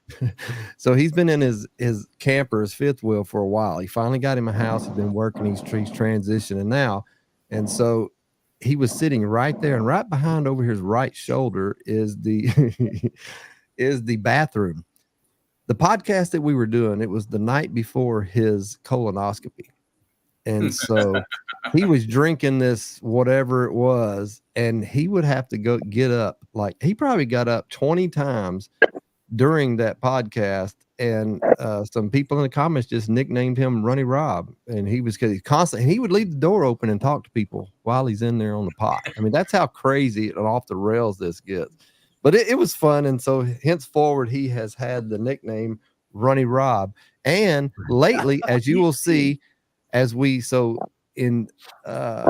word? How do you say that when you call somebody something, but it's in a nice way? Endearing. That would be endearing. Yeah. Laggy Rob, and you'll probably see he doesn't have great internet where he's at. And, but it seems to be okay right now. You'll notice when he tries to come in and like a minute later after he's trying to ask the same question and we've already moved on. So here we go. What's next on the agenda? This is great, man. I'm having. So I got okay. So the day Tim called me, because I'm a fanboy too. The day moist? Tim called me, it was I'm moist right now. It was I'd already had a phone call with Eric Espinoza, and then I'm like cheesing from then on, and then Tim calls me, and sorry, Krista Porter, but I swiped her call because I was on the phone with Tim Swanson. Yeah, tell him about that. Yeah, ignored his wife's phone call for you, Tim. Yep, and missed my exit. So you being in this, for 10 years, and you've met a lot of people in the cigar industry. Who are you a fanboy of? Nestor Plasencia. Oh wow, yeah, he's my hero. Steve Saka is everybody's hero, and he's my hero too. I consider Steve Saka to be a very good friend and a great mentor. He puts up with me too. I piss that guy off sometimes, and but he's very, very gracious to me. He looks like he just doesn't really care. Or the way I read his stuff or watch his video, like if you make him mad, he's like, yeah. He doesn't care if he pisses you off either. That's the thing, right? Yeah. No, I had a conversation with him one time at a trade show, and we're sitting next to another trade show booth. It'd be like if Matty was sitting as far away from me in real life as he is, and he's working for another cigar brand, and Steve Saka's talking to me, and he's like, I'm thinking about how Dunbarton's going to grow for the next 10 years and whose customers I want to eat. Or he said, which brand I want to eat here. And he's like, I don't want to eat these chicken shits. They're not even going to be here in a year. He's like, I don't know what they're doing. He's like, I want to eat through these other guys. And like, he's just like talking about these guys that are sitting right next to him. I was like, oh, okay. Hi. Good. What's up, guys? Very, very, very honest guy, Steve Saka. But if Nestor Plasencia is a hero to me. I felt so privileged. I got to spend a week with him in Nicaragua.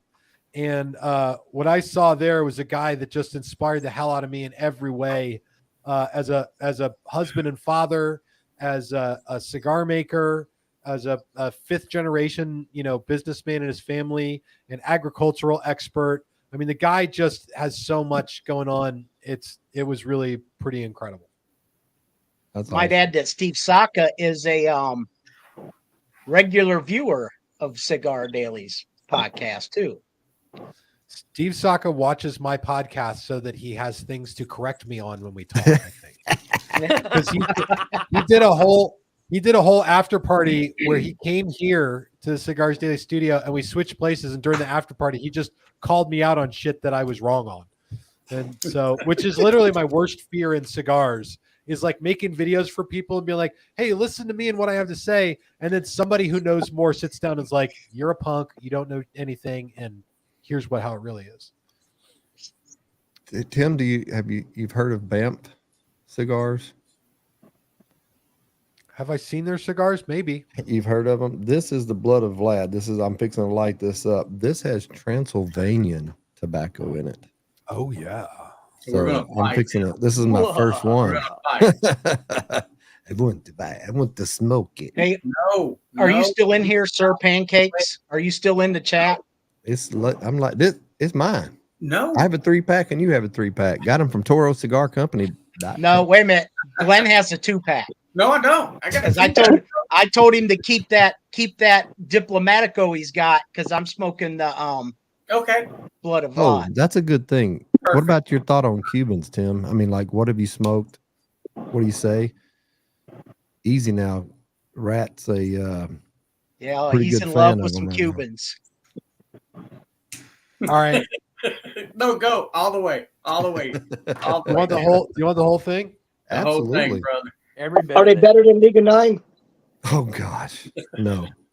Cubans are accused of many things. You know, they say that Cuba. Here's the problem with Cuba. You know what, Cajun? Here's the problem. Cuba's an island that doesn't have so much space to grow. They also supply cigars to the entire world.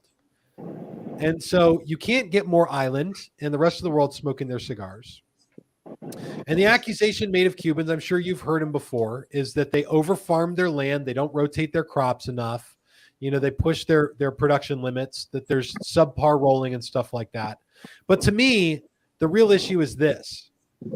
Let's say that I came out with a cigar and I said, this cigar right here has the wonderful accolade that it was made by the United States government. How excited would you be about that? Would you have a lot of faith that that cigar has a quality construction and flavor profile?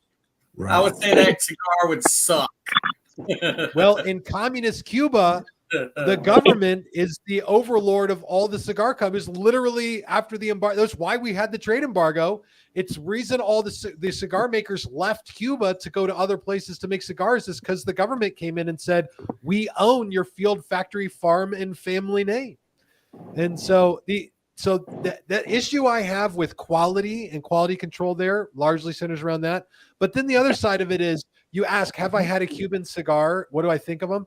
I don't know. I've had a lot of cigars that say they're Cuban on them. But these days, the art of faking a Cuban cigar is not that complicated. I heard a story once about a dude who reportedly lives in Amsterdam. And you guys have seen these websites that sell Cuban cigars? Like Switzerland. Familiar with them? Mm-hmm. Yeah. So you can buy these cigars and they'll ship them to you and they'll try to get them through the country. So this guy lives in Amsterdam and he supplies a handful of these Cuban cigar websites. And effectively what the guy is blamed of doing is he gets a box of 25 Cuban Cohibas.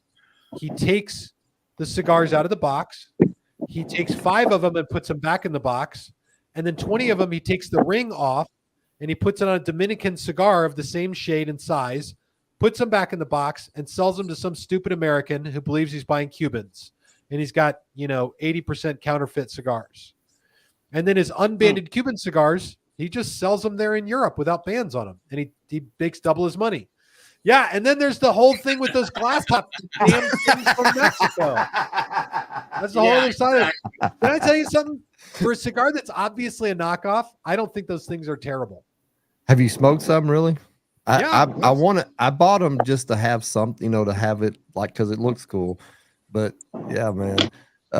Randy, when she tried to sell you those, didn't she first say $120? No, she said 160. I was like, American? She said, or I said USD or something like that. She goes, yes. I said, What did you no, pay? thank you. I said, they're What did you fake. pay? And I paid, actually, I bought 2 of those big boxes and one of the big boxes and 2 of these little ones for like $20 just to have them.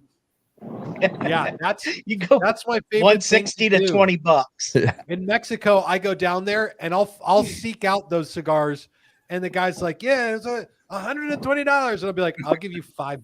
Yeah, and I just want to haggle with them until they tell me to leave, and then I buy some and I smoke on the beach. I told her, I said, I know they're fake, darling. She was very she was just one of them people that wasn't really in the game, kind of like. She was just trying to sell them. Yeah, 99% of all people. Yeah, she's looking for basically everybody. Yeah. Nobody knows this stuff about cigars. And I was like, I know they're fake. And she's like, okay, but I said to you these, and for $20, but don't tell nobody. I said, okay. I'm gonna tell you something, man. I am only into this much of this cigar. Oh my God. Stop. Dude. I don't know how to articulate it yet. Let me smoke it a little bit more, but this thing is outstanding. Hey, Tim. We're all gonna be there tomorrow. You see what we got? What we get to look forward to? Me and this asshole up here above you was supposed to smoke this together, but we'll smoke one. Look how not a thing no more. No, dude. No, Rat. This is like when you and your wife start to watch a show together on Netflix, and then you come home and she binge watched the whole season without you. It's the same damn thing, dude. I know it is, man. Mike, oh my God, the blood of Vlad, dude. If Bam, dude, if there were, oh my gosh, this stick is outstanding, and I've been wanting it because Transylvanian tobacco. I'm gonna put this up, and I am not even lying. I'm gonna put this. It's better than the friggin' RPC. The conviction. Really? And I'm just saying that because that thing is overrated in the price, but it was a good stick. This one's good. Then. I'll be happy to say this. Maddie, you get your own freaking one. I'm keeping my 3. We'll have a contest tomorrow and we'll video it for social media to see how bad they want this Vlad. Mike, dude, seriously, this is the shiznit. Let's see. Do we have? Okay, wait. What does this say? Tim, deep voice. I don't grow a beard and don't talk. Is dirty? That's not Terrence, right? That's Terrence. Yeah. It says dirty bag, but I thought he was a dirt bag. I'm trying to see. It looks like we had a little bit of an argument in the. Or not an argument, just a debate. There you go. So Cigar Loon said all Cubans are the same with different bands, and then Cigar Carpenter said they're not though. And then but that was a great point Tim made about government-owned cigars. Great point. I never even looked at it that way. Never looked at it that way. I've heard this from, I've heard this from soldiers. They're like civilians get all excited when they hear military grade. People who are in the military get terrified because they know it's government made. And like the other accusation I've heard of Cuban cigars, and like again, this is a matter of opinion. So some people love Cubans and some people don't care about them. The other accusation is this: Cuba, because it's an island, they've got limited land to grow on. They're trying to farm sort of as much as they can, but also they've had terrible weather over the last couple of years. And so it's taken out some of their crops. It's taken out some of their stores of tobacco, these hurricanes that they go through. So I've talked to cigar makers from Nicaragua and the Dominican Republic that are straight up like, no, Cuba's buying Dominican tobacco for their cigars. Well, Cuban cigars are supposed to be Cuban puros, but even if you get a box of Cuban cigars from a Cuban factory in Cuba, they might not even be Cuban cigars then. So in my mind, Cuban cigars are as mythical and legendary as they are anything else. But still, like I will say, if there's two of the best Cubans out there, the Hoya de Monterrey Epicure #2 and the Partagas D4 are the two best ones. And I would argue anybody on that. I've got 2 of them. I got two of them. They are good. Write that down. All right, Tim. I got being a guy, I mean, I've watched you smoke so many different cigars. Do you have a go-to right now? Do you have something that you guarantee you're going to smoke every day? Yeah, the Earth by Oscar is that for me right now. But it changes for me throughout the year because I'm always chasing the dragon. So on my top list right now is the Knuckle Sandwich Maduro from Espinosa. I love that cigar. The Diesel Vintage Maduro from Diesel, which is just insanely good. And that Earth by Oscar. Those 3 cigars, I'm going to at least 2 of those every day. Your guy, I really want Justin to try Andrews. Make sure you put a plug in for the cigar dudes. I messaged him. He didn't answer back. So Get on it, Tim. So, Thickwick is Pat, right? I'm just trying to remember. So, Pat, I know for sure ToroCigarCompany.com. Use Cigar Dudes as your promo. Get 10% off. I'm trying to see, what is Patrick Hart? What is he saying here? I'm trying to understand where that military grade is trash. Yeah, lowest bidder, cheapest quality. That's what military grade means, right? And military grade is a selling point for civilians. Like they're like, come get this military grade gas can. And like to us, that means like badass heavy duty. To the military, it means leaks like a sieve, right? Like doesn't mean the same thing to both of us. And again, that goes back to government made, like Cuban cigars. Made by the there's definitely a debate going on here between debate cigar in the comments, and I'm loving this. Let's since we're not doing we'll do the drawing here soon. The second drawing, we have two more drawings to go. I'm gonna put the let me find it here. There's a lot going on here, and this cigar is taking all my attention. This thing is outstanding. I am not even kidding, dude. This thing is sweet. That's the wrong one. And Tim's getting to the bottom of his cup. And how does it compare to the King of Clowns? I'm a king of clowns as far as cigar clowns. That's my favorite. I believe. I don't know if you watch Boston Jimmy, or do you keep up with Boston Jimmy, Tim, on his ratings? No, I'm familiar with Boston Jimmy, but I don't watch a lot of his stuff. He's got StogiePress.com, and he's done a couple ratings, and I'm going to say when it comes to the clowns, he's done three of it. He's done a rating on the Rodeo Clown, the King of Clowns, and the Goldie Grace, and they're on point as far as I'm concerned. You know, that's just where you don't got to pay the $50,000 and send them 1 million sticks to do all the water or however it works over there. But yeah, what are you lighting up now? This is Aganorsa leaf, rare leaf reserve Maduro. Oh wow. I want to try how many daily edition cigars do you have out right now? Right now, there's the Earth by Oscar. There's the Aganorsa Validacion Corojo Daily Edition and the Connecticut Daily Edition. There is the Blackbird Cactus Wren, which kicked off as our very first daily edition project that now Jonas is going to be going nationwide with. He's going to be distributing it through his catalog. That's in there. And then the next one's coming out we're doing a daily edition limited run of the Diesel Atonement. And then we're going to do a diesel cigar called the Diesel Desert Walker. And then Oliva is making us a cigar called La Fermentada. Cool. Trust me, Tim. I am definitely trying to listen to you, and I am listening to you. But I'm there's like this whole thing going off in the daggum. Dude, let's get into their world. Let's be observers of them. Cigar Loons. I used to own a cigar business. I've been in the industry, and I know a lot of people. Trust me, I am right. But you're very welcome to believe what you do, brother. In all love. What did Cigar Loons say? They're talking about the Cubans. Here we go. Here's the first. That was the comment before. Talking about the Cubans being all the same. You're wholly incorrect about all Cuban cigars being the same. I'm sorry. You're getting bad information. And that's like saying that all Dominicans, etc., are the same with different bands. Oh, and then, wow. Wait. Yeah, it got spicy. But then wait. You have Josephus coming here with this. Now go ahead, Tim. Josephus comedy says, here's a Halloween joke. My wife and I went to a Goonies themed party, and it was fun until I caught her in the bottom blowing chunks. Two of them. Oh my God. Yes, Toro is in the chat. We got Mike and Ken in the house for sure. I'm assuming they're still here. This is Jake great. was in here. Oh my gosh.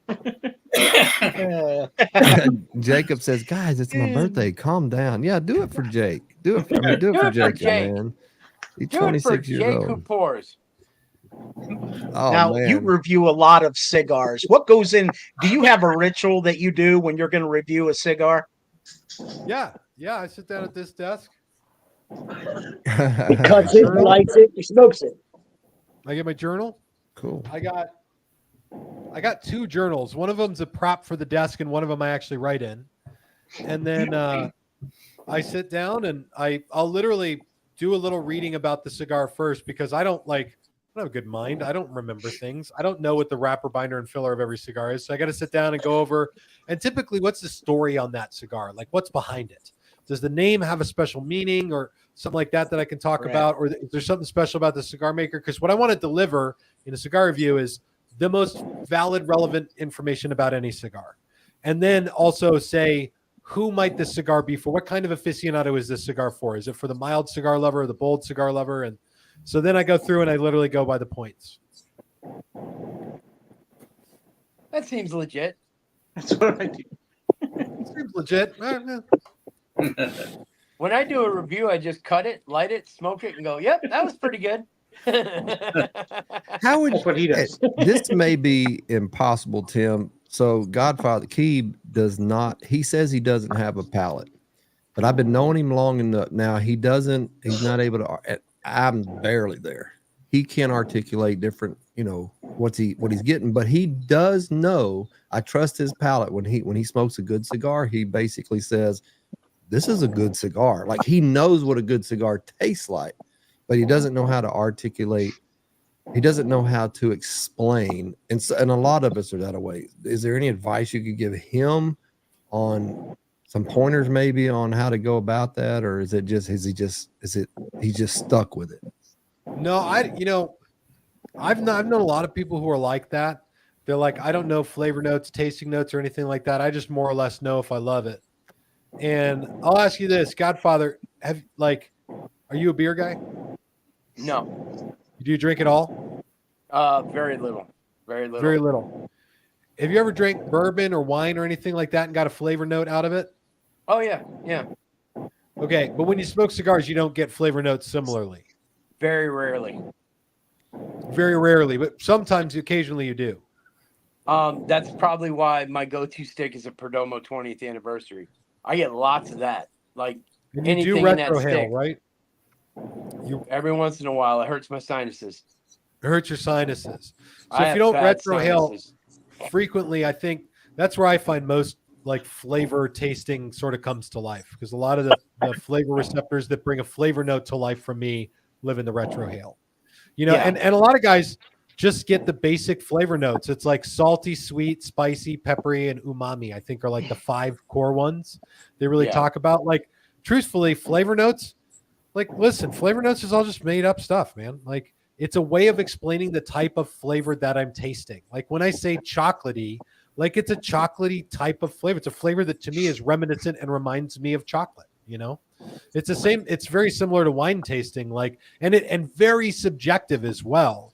So I don't think it's necessarily bad that some people more or less just know if they like a cigar. I guess what really matters is, as long as you know that you like it and that it's good, that's as much as you need.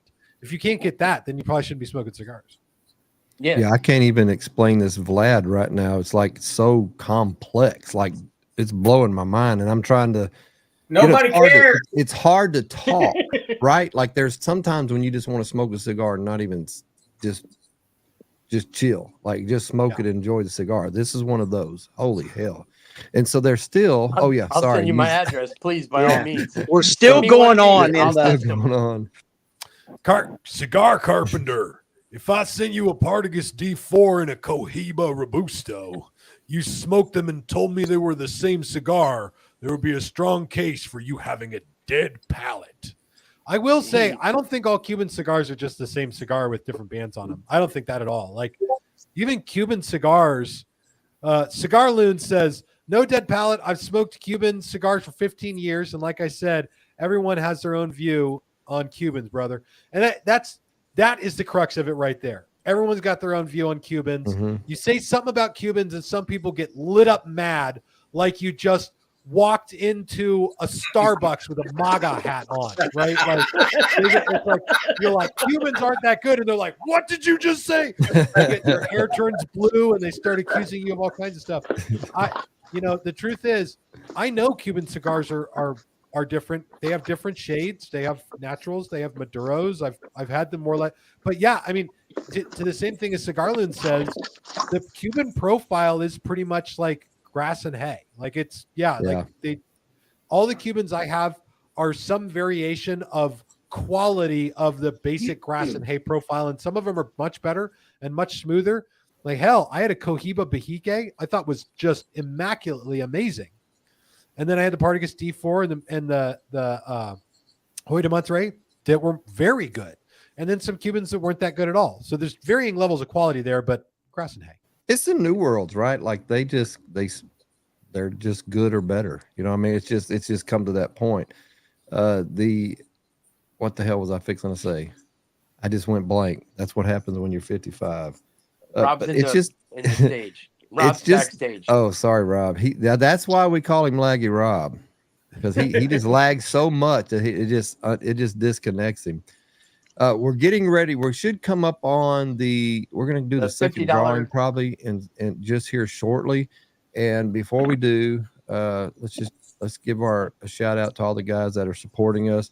You got cigarbro.co. That's not a typo. Always have to say that. Cigarbro.co. They are the #1 back cigar lighter 24. It's a 3-in-1 cigar lighter, V cutter, and stand with a limited lifetime warranty. Use the promo code CDP10 and get 10% off. All the dudes are using them right now, and I'm a lighter geek, and I'm in love with it. It's even heavy. It's built well enough. If you got it in your pocket, and you're coming out late night or something, you ball it up in your fist. You could use it as a protection device too. And we will not ever forget our buddies over there at ToroCigarCompany.com. These folks are phenomenal. I'm going to tell you the fastest shipping, and you get something special in your box other than your cigars every time. Use the promo code CigarDudes to get 10% off anything that you buy off your purchase. We love that they're a veteran-owned company, and we proudly, very proudly, I can't stress this enough, I am not military. We got Rob and Maddie that are vets in our group here, and we love them. We appreciate their service, and we appreciate if you go over to ToroCigarCompany.com and grab you an order. They are a boutique cigar company, and they test every cigar before it comes in. And I'm going to tell you, I've been dealing with them for 3 months or better, and I have not let down yet. Go ahead, Rob. My beard is really soft. Well, I'm glad you said that. We'll take a break first, but it must be that really, really good stuff from these people, right? The Bullet Beer Company proudly sponsors the Cigar Dudes podcast. Elevate your beer game with Bullet Beer Patriot Beer products. Your beard will thank you.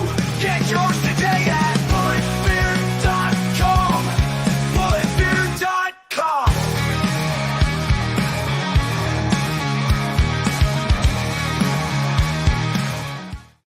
I had a really good ash going on this thing, man, and it finally fell. But it didn't fall now in my drink. we do have to mention that, we got Tim from cigarsdaily.com. Oh, man. Hey, if you don't know who this guy is, I don't know where you've been. Where did I go? I don't know where you've been. I don't know where you've been, but this is Tim H. Swanson. And really somebody else lagged. Yeah, dude, this is a lot of fun. We've been having so much fun on our podcast lately with different guests, and Tim is great. A lot of times you just don't know your guests, how they're going to come up, and like when Maddie's doing really well talking to, and this is not a bad thing, Tim. I'm not going down that road. But Maddie talks to a lot of people and helps. He talks a lot. Helps bring people into and books our guests and stuff. And when Terrence Riley came on, Maddie was fanboying with David Blanco because we had him on the few days before, and so he just ditched us and went and hung out with him. Terrence come on here, and we had an outstanding time with him. And so, everybody we've had on here, it just seems like it just gets better and better. And it's just really cool talking to you, Tim. Now I did get on and tell Terrence that, yes, I did ditch the podcast to hang out with David Blanco. And I told Terrence, and he said he's coming to Ohio in October. I said, if you come, these are my brothers, but if you come to Ohio, I'll ditch them to hang out with you too. Awesome. You know, the thing I like about the cigar industry is it's filled with some incredible people, and so Really as content creators, you guys get the privilege of hanging out with some of the best people who like it's a fusion of business, but mostly passion and art, and so yeah, it's a great thing to be involved in. What is the H? Do you put the H on your name? Is there another Tim Swanson? I've never Googled. Harold? I don't think I've ever Googled him. Yeah, it is. There's Harold. a rich guy on there. So you have to separate that, like, yeah. I did that when I used to do a blog, and I was writing, and so I've always put Tim H. Swanson on all my stuff. Like it's on my cigar journal. You could probably hardly read it across. Wait a minute, is that your book? Yeah. Oh wow. Cigars. Why so this we is the one I it? use for all of the reviews that we do on the channel, and it's got just my review criteria in here, and place to put your band in at the bottom, and then a bit about like cigar cigar terms and flavor notes and stuff like that. Where do we get that? How do we get that book? Is it available? It's available. I got it. It's also available on Amazon. So just look up Tim H. Swanson cigar review book. Yeah. Awesome. There are other Tim Swansons that are like content guys, but they do stupid content about dumb stuff like mortgages. Weren't you just giving that away?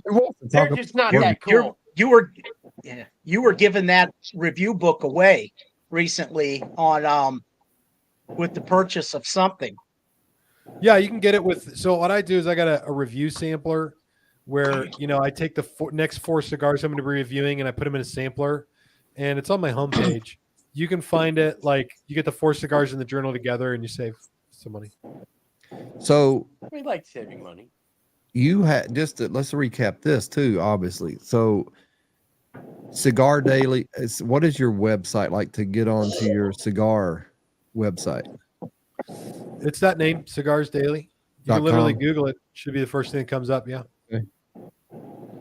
Awesome. So cigardailies.com. That's where you can go get some great I ordered from.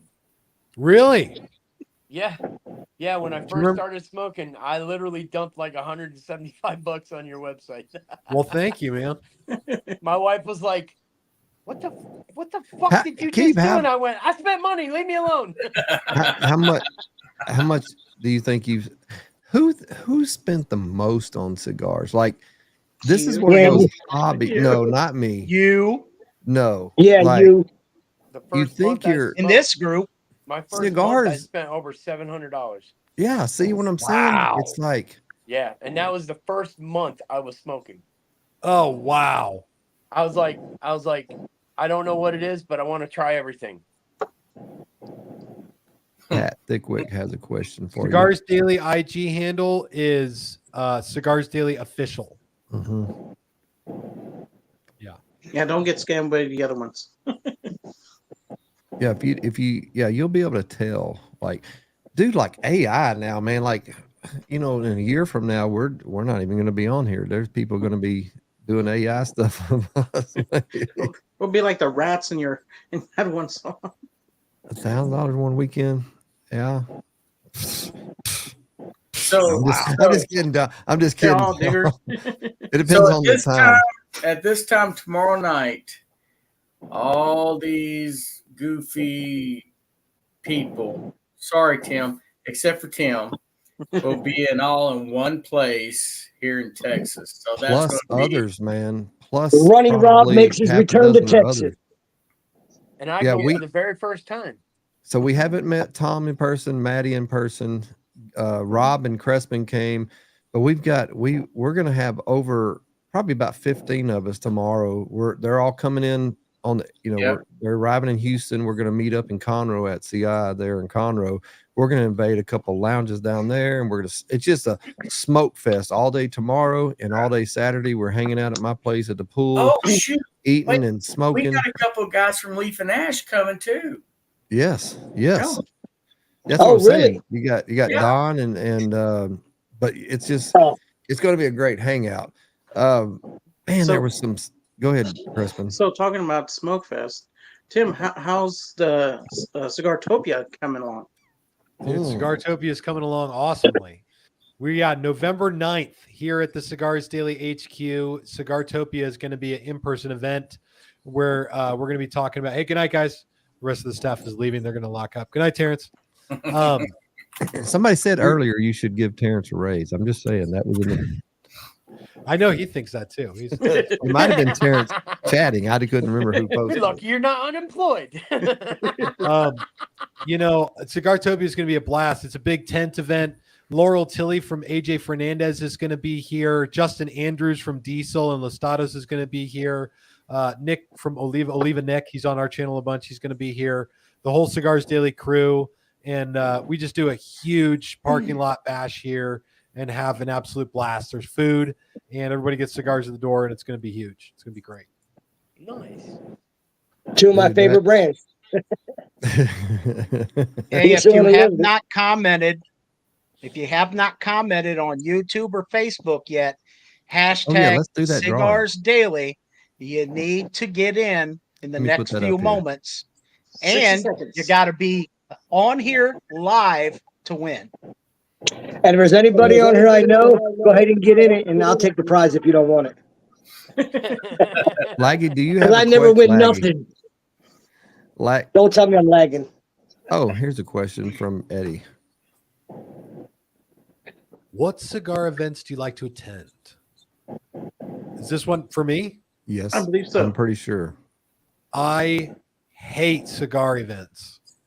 And this is my as a guy who understands that cigars are all about community and bringing people together.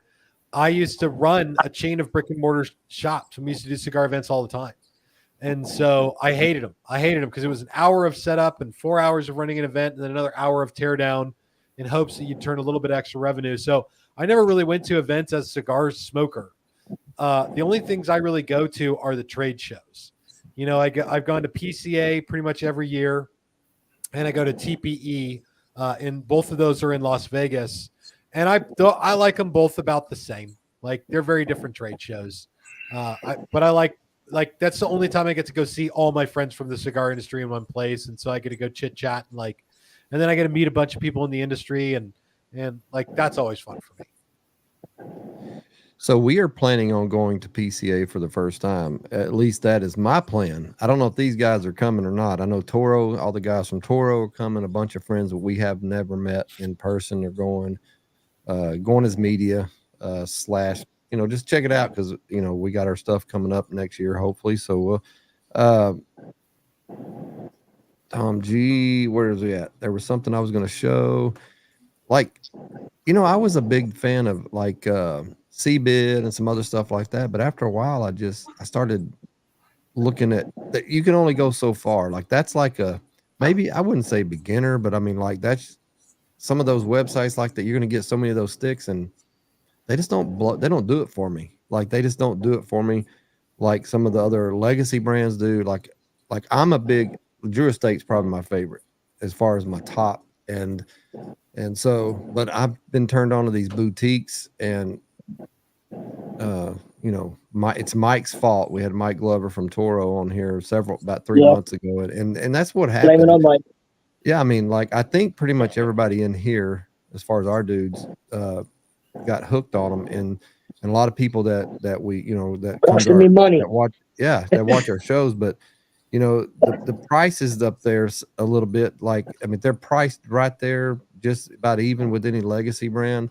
And I say that and follow up with this is that they're damn worth it. They are great sticks. They are not what you would. And I don't, I know they smoke everything before they come in the shop. Is that what you do? Do you smoke all your, do you try all your stuff before they come in the shop?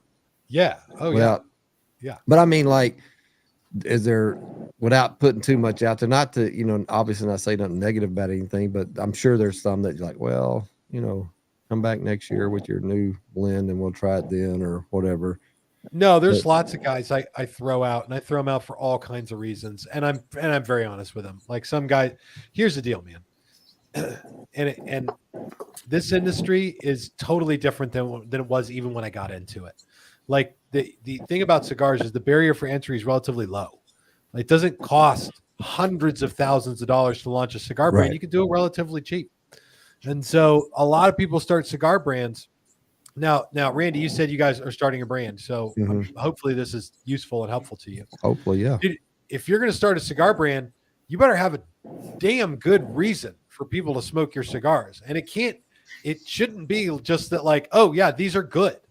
Like these are good. There are so many good cigars in the industry right now that these are good is a prerequisite. If your cigars aren't really, really good, don't even come to the table, right? And I've had people come into the shop and they sit down, they're like, here's my song and dance, and I'm going to tell you about my cigars. And I ask them, I'm like, okay, what sets you apart? This is my question for every new cigar maker. What sets you apart from everybody else? And I know you got to get to the giveaway, so I'll wrap this up. No, we're good. No, hey, Tim, you just hit me. You hit me hard. Yeah. He's writing things down. Go ahead. He's right. All right, I'm going to keep going then. What sets you apart? And I get 3 responses. Okay. Number 1, we are here to support our retail partners. We're here to support you. We're going to have really good customer service. Number 2, we got really good packaging. Or number 3, we're really passionate about our blends and our cigars. And my responses to those 3 things are, number 1, I don't care if you're good with your customers. I am going to email you a purchase order. You're going to fill my order. I'm going to do the business of selling, and I'm going to call you if I want a deal because I'm going to spend a stupid amount of money. And then we better be able to work together. Otherwise, we're probably not going to do anything. Number 2, your packaging. I don't care about your packaging. Everybody's got good packaging out there. For most people, your packaging doesn't stand out from everything else on the shelf. Go into a humidor and walk around. If you go into a humidor, the brands you're going to consistently recognize are Perdomo, Padron, Arturo Fuente, and not, chicken little no-name brand that nobody's heard of, because nobody's going to dedicate that much shelf space to it. So you can do, who is just smoking the Rebellion cigar? Who did I see smoking a Rebellion? Me. Yep. Bright pink band. If you want to stand out on branding, that's probably the best thing you can do. Make a bright pink band. But even that isn't a reason to smoke the cigar. The big cigar brands, the ones who have survived now, are actually have the problem that you'll get to if you actually make it as a cigar brand. And the average shelf life of a new cigar brand is a little less than 2 years. They don't last a particularly long time. And part of the reason for that is there's so many brands out there now that the idea of brand loyalty has gone away. Yeah. And so bigger brands are asking me the question. I meet with these guys and they say, Tim, what have you found that causes people to go back to a brand once they've tried it again? Once they've tried it, what causes them to return to the brand?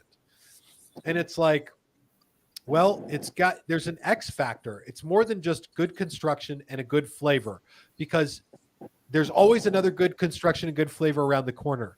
You try the Rebellion cigar today and you love it. Well, you're going to try the Black Label, whatever the new limited edition thing that he puts out is next month. And the month after that, you're going to try the Cigar Clowns thing. And the month after that, you're going to try the next thing. And so brand loyalty is a weird idea.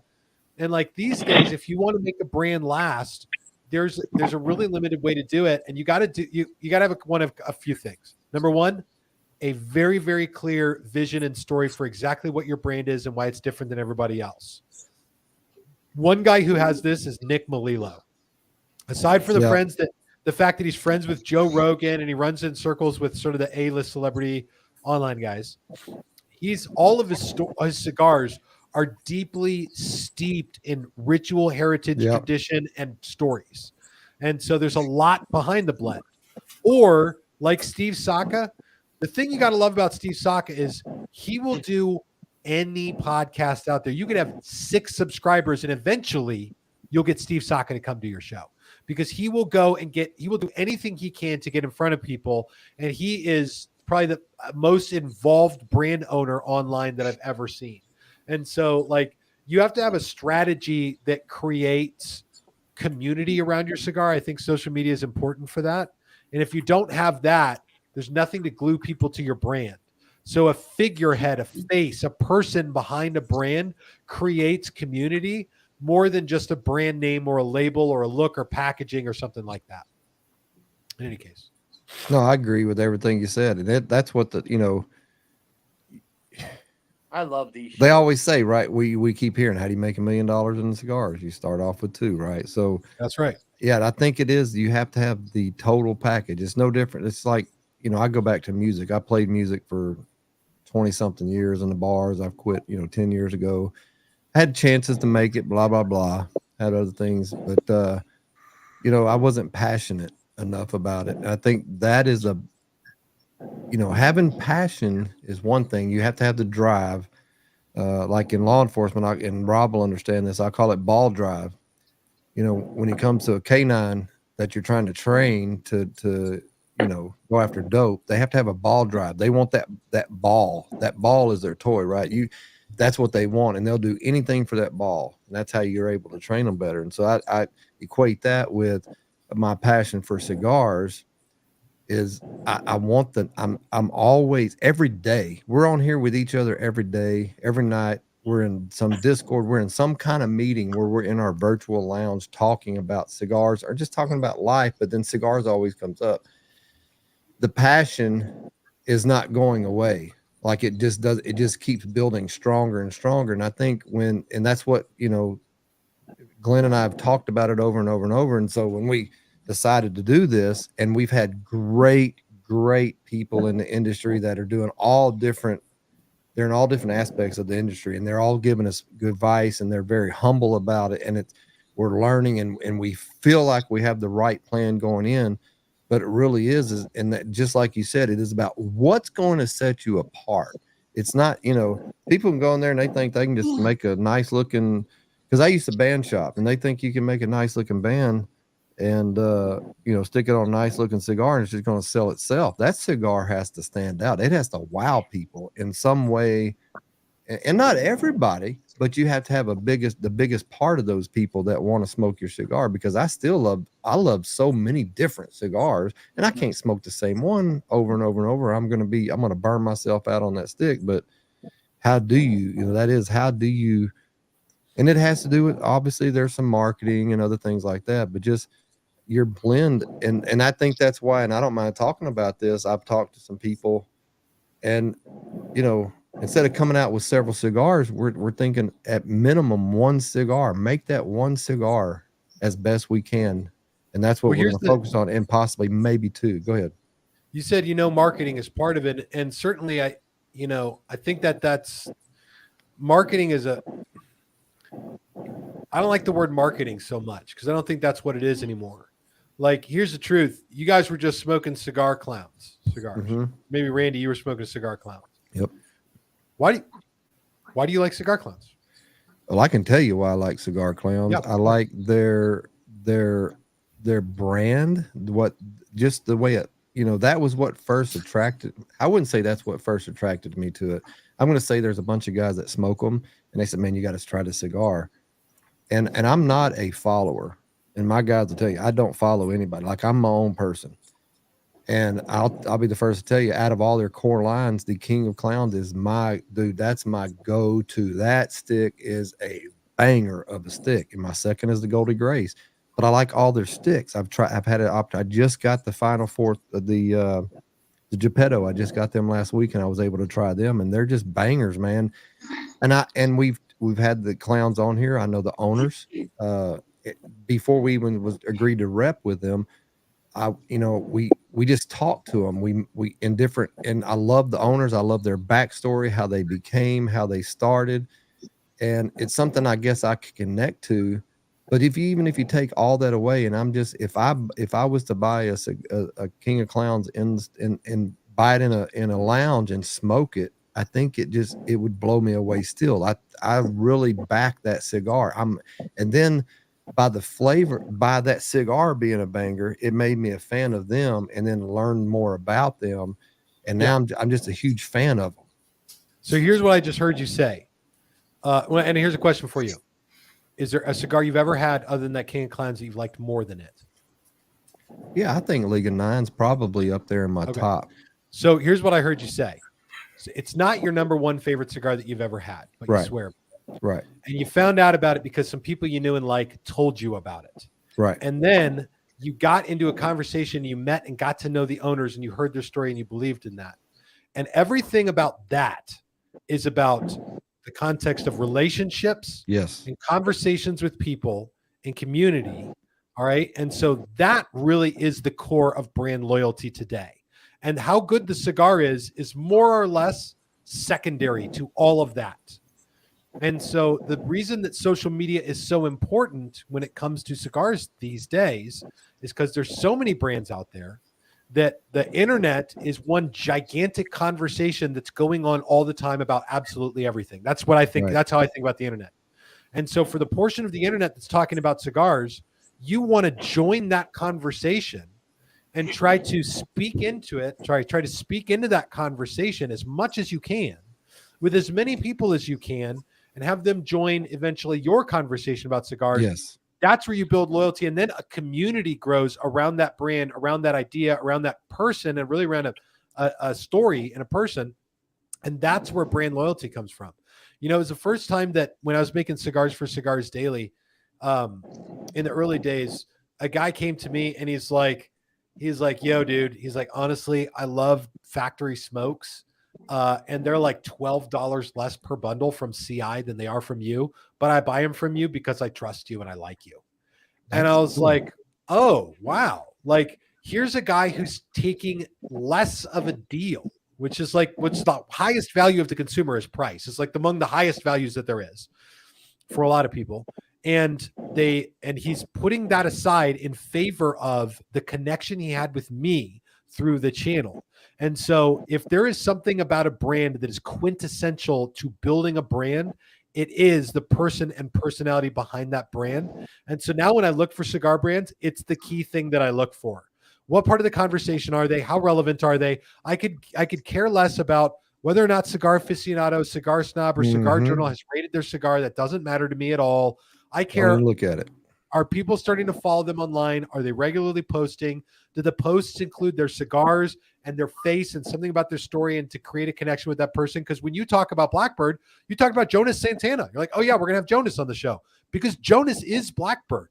Yep. And of all the small boutique brands I've worked with, his is the number one brand that you can just put it on the shelf and people will come buy it because Jonas is out there doing that hard work and people know who he is and they appreciate his cigars. Yeah, that's absolutely correct. Like it's the same thing, you know, it's exactly the same thing that laid out with Toro and us. Like it just, once we had him on, we had that connection and we started hanging out with them. And that's how they're kind of helping build their stuff too. But it's not, it doesn't feel like that, right? We know they're in business, but they're never pushy. Like they're not pushing anything on anybody. They're just saying, dude, these some good sticks. And again, I was a huge CBID fan because I would buy stuff. Who doesn't love getting a deal? But they're not, I could care less about them now. I mean, I'm spending a little bit more, but dude, I'm getting way more quality for my buck. Like it's just, I give away all of my sticks I bought from CBID. That's where it goes. Yeah. Like I don't smoke them anymore. So yeah, that's absolutely. I think it's time to do let's do now we're going to do the $50 gift certificate in the swag separate. Yeah, I would. Okay. Wouldn't you, Tim? All right. Yeah. Okay, so let's see here. Everybody's got Cigars Daily in the chat. Yep. Go ahead. We'll give you a about a minute to go ahead at 30 seconds, 15 seconds. Go ahead and put Cigars Daily in the chat. That's the only way you'll be able to make sure it's not case sensitive, but make sure you do it from Facebook or YouTube. We are not streaming on Instagram, which I want to ask you about that too, Tim. Remind me that. And as usual, I am entered in the chat. I am entered in the contest, and if I win, I reach in my humidor and send you 3 cigars. Oh, is that how it's going to work? Plus, and then we draw again. Yeah, dude. I'll send 3 of mine. That's awesome. You guys are great. See, that's what I am going to pick them out of Randy's humidor when I All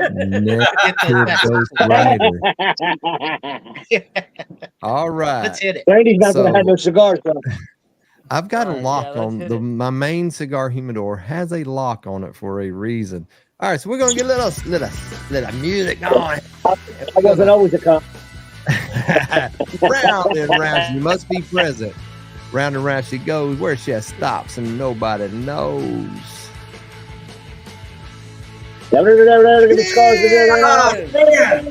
Let us know. He just literally put it in the chat a minute ago. So I know he's still here, Ken? Yeah, I know he's here. Just give us a okay, I'm here. Yeah, woohoo! All right, Ken, what I need you to do is go to my Instagram, mattythebull.cigardudspodcast, and give me your email. Yeah, we'll be able to find you'll receive the Cigar Daily gift card. You guys got it set up where I can put the email in and it sends them right to them electronically. Yes, sir. So we have another drawing coming up. It's going to be some Cigars Daily swag. Where did he go? Somebody. Oh, there we go. I see what happened. Where's Tim? We want to make sure Tim's right in the middle. Tim's the guy. He's our guest of honor tonight. You know, recently, just a couple of days ago, the Cigars Dude's Instagram got suspended. It got suspended, the best of my knowledge, because they don't tell you why. The best of my knowledge is, which is why we're not streaming to Instagram tonight, when you try to connect a streamware to it, and it I would get a warning. Over the past couple of weeks, I would get kind of a little warning, you know, it suspects suspicious activity, and I would dismiss it. And all of a sudden, when I tried on our last podcast, it just like that suspended it. And it took 2 days to get it back. And it was very scary because that's something that you work on for a long time. Oh, yeah. And I understand you're very, very protective of your channels, particularly the YouTube. You want to speak on that, or have you had instances where anything like that's happened, or similarities? I mean, of course, I've learned a ocean load about that, and you know, it gives you that stomach sinking into your feet feeling. Absolutely. You know, get suspended or you get a channel strike or something like that, and I think it's very unfortunate that, you know, the mode of correction that almost all these platforms use is punishment. It's like if you act out of line, you get punished. It feels like the world that we've ended up in. But, you know, the first time that we had an issue on YouTube,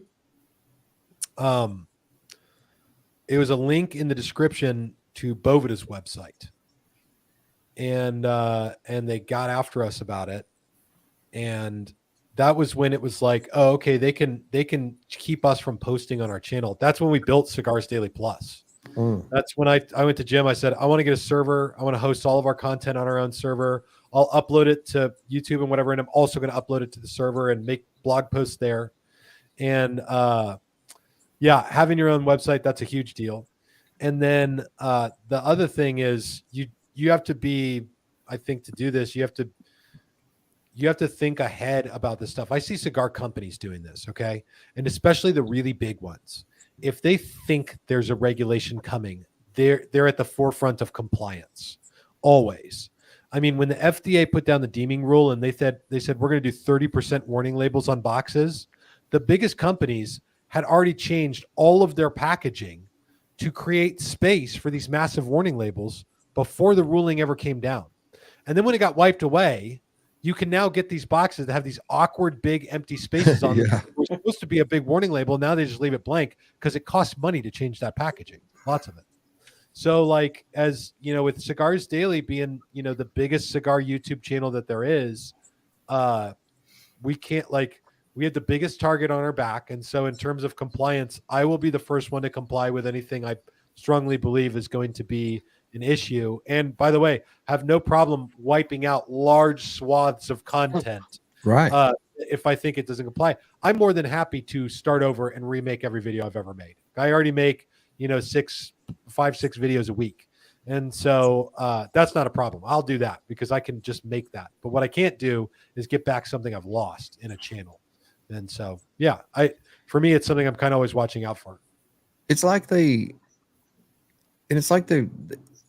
even people. It's not it's their, whatever they have watching you, their, what do you call it? Their AI. their AI watching you, because a lot of it's nonsense the way they grab it. Like I'm constantly every day, or at least a couple times a day, I go, especially when I post a couple things, I go down on Instagram in particular, I go down and look at my status, and if something's there and it says delete, I delete it, because I just want it to all be green checks there, and I don't want to have to. And I'm still very new to it, even though our channel's been up for about 14 months. But when that, and I know that I won't say their name, but the couple of people that are probably watching, they had some stuff in theirs, and they had to report back. And to them, that's about their business, not the social media aspect of it, as far as that's not what's making them money, but that's where you can't get it out anymore. And it's like, dude, it is that gut wrenching feeling. And it's like you're at their mercy. They can do whatever they want. Yeah, you're at their mercy. Like, yes, sir. Yes, you tell. Yeah, I'll do it. Like, you become that yes man because you want it back, and they know it.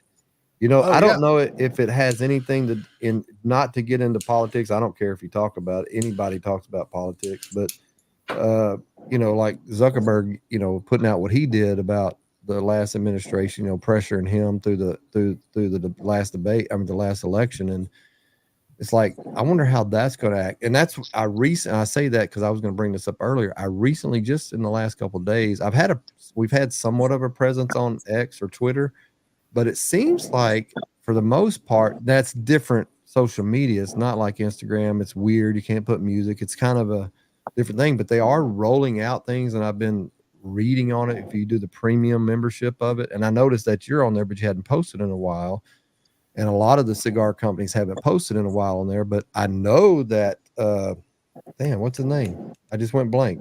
X, the owner, Elon smoked a cigar with, at least he smoked one with what's his name on a podcast, so he can't just, and it kind of looked odd, but he can't, it can't be all that bad. So at least it looks like he's somewhat of a pro cigar, and I don't think that I picture Elon Musk smoking a little dainty cigar for some reason. I just feel like that X it's hard if you can find social media that is not hindering, because you're going to get hammered for smoking a daggum cigar as a 55-year-old free adult male in America. But somebody come on there and shape their hootie hoo, and things don't happen. It just, that's where you talked about earlier. The world is backwards, man. It's like, it doesn't make sense.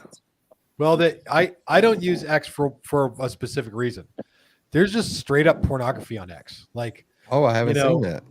Yeah, no, it's all over the place on X. So I don't go to it on I don't have X on my phone. I don't have it on my computers. I don't deal with that stuff anymore. So the other platforms don't, and coincidentally, that restriction that other platforms based on, limit pornography is the reason that I'll go to them. And there's other people who, they really hate the content that's about cigars on social media, because they're like, oh, the children, we have to protect the children. And, these days, we're treated as taboo, even though we're different. Children are not interested in the type of content that we do, and they still are going to punish us for the sake of the fact that they're going to do the same thing the FDA tried to do, which is paint us with the same paintbrush that they painted all of the tobacco with, which is probably, the lot in life that we've got. So, ultimately you're right. Like when you go on social media and you see the girls twerking and you see the violence that goes out on social media and the things that people post, it's just like, oh, wow, what we're doing is bad. Okay. Whatever you say, Terry Johnson. All right, Tim, on your part of your cast, you have a guy, Destroyer of Liga Nines. Ryan. Destroyer of Liga Privadas. Yes. Liga Privadas. Now that's a good destroyer of Liga Privadas, right? No. Oh, okay. That's me very much picking on that dude. Yeah. He was, he started here, and in his second day, he dropped a Liga Privada 10th Anniversario Toro. It's sitting in this humidor right behind me right now. I keep it so I can always have it so that he'll remember it. But he dropped like a 20. He came into my office with it. And he's like, I'm really sorry I dropped this. I was like, you destroyed it. You couldn't even glue that back together and smoke it, bro. And so I gave him the name Ryan, Destroyer of Liga Privadas, and that's who he's always been. So ask Rob. Okay, because we have Runny Rob Liga experience, Liga 9 experience. What'd you do, Rob? Who gave you the Liga 9? Glenn. Huh? Glenn, Cajun cigar rack. And when you smoked it, what did you do? I put it out like How? a cigarette. Oh no! Oh gosh. It tasted like diesel. Not, I say diesel fuel. It had a fuel taste. And the band was, it tasted so bitter. It was nasty. I wouldn't give that to I wouldn't buy one of them for my best friend in the whole world, and he loved League of Nines. No, I'm gonna waste my money on it. What are you saying, man? What? I can't believe you're talking that kind of filth on here. Yeah. When we bring that up, Tim, that you got the same reaction as everyone else, like a Fred Sanford heart attack. Like, oh, what's this guy doing? I'm coming to join you, Elizabeth. These are our buddies over there at the Leaf Cutters. Ben and them Hey, what's guys, up, Leaf man. Cutters? Great guys right there, man. Hell yeah. We got Terry in the house. Next week, we got Terry Johnson from TL Johnson and Company Cigars. He's got a brand, The Counselor. And next Thursday, we are giving away a whole box of The Counselor. Terry, I smoked the Toro today. I haven't smoked the Robusto. That's coming tomorrow, Saturday. The Toro was outstanding. This is a brand from, and remind me, I think it's 1894 that You'll put me on the big screen, Randy. He's the first. He's not the first. He's the fourth owner of it from 1894. That's the box we're giving away. Can you open it? Show us the sticks real quick. Another Habano, right? Yep.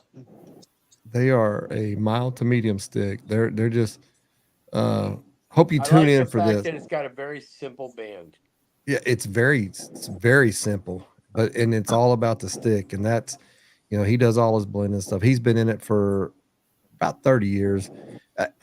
Terry, matter of fact, how are you doing, brother? I understand you had a little something happen over the weekend. Let us know how you're doing. So hope all that's worked out.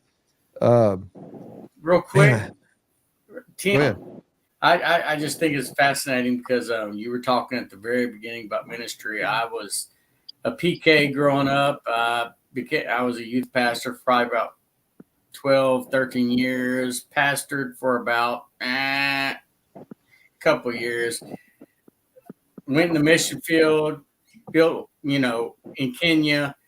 And so it's amazing to find somebody that has, sort of went the same journey and found the cigars.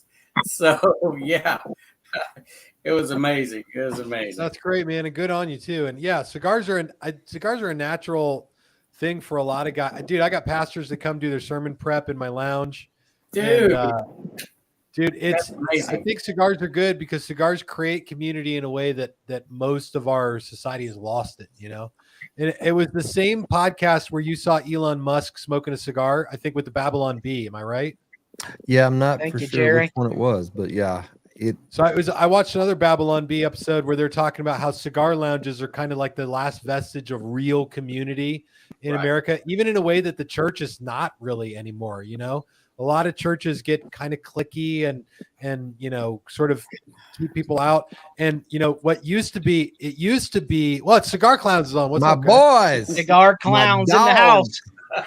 I love It used cigars. to be It the barbershop used to be that kind of place where people would get together and like hang out together. Now the Cigar Lounge is one of the last places. It's not even like the Starbucks anymore. Like Cigar Lounge is a place where dudes get together. All right. Well, And I want you that's to how read we got this. together.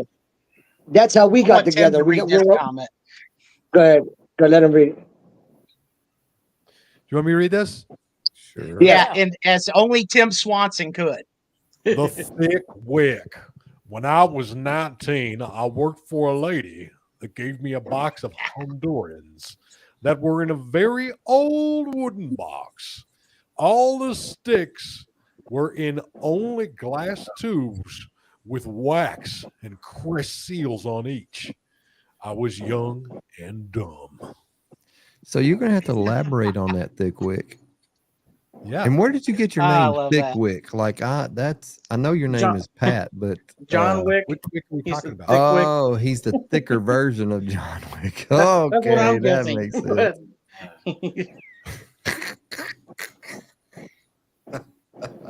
Josephus, I got kicked out of Sunday school as a kid for pointing at the youth pastor when we sang. He touched me.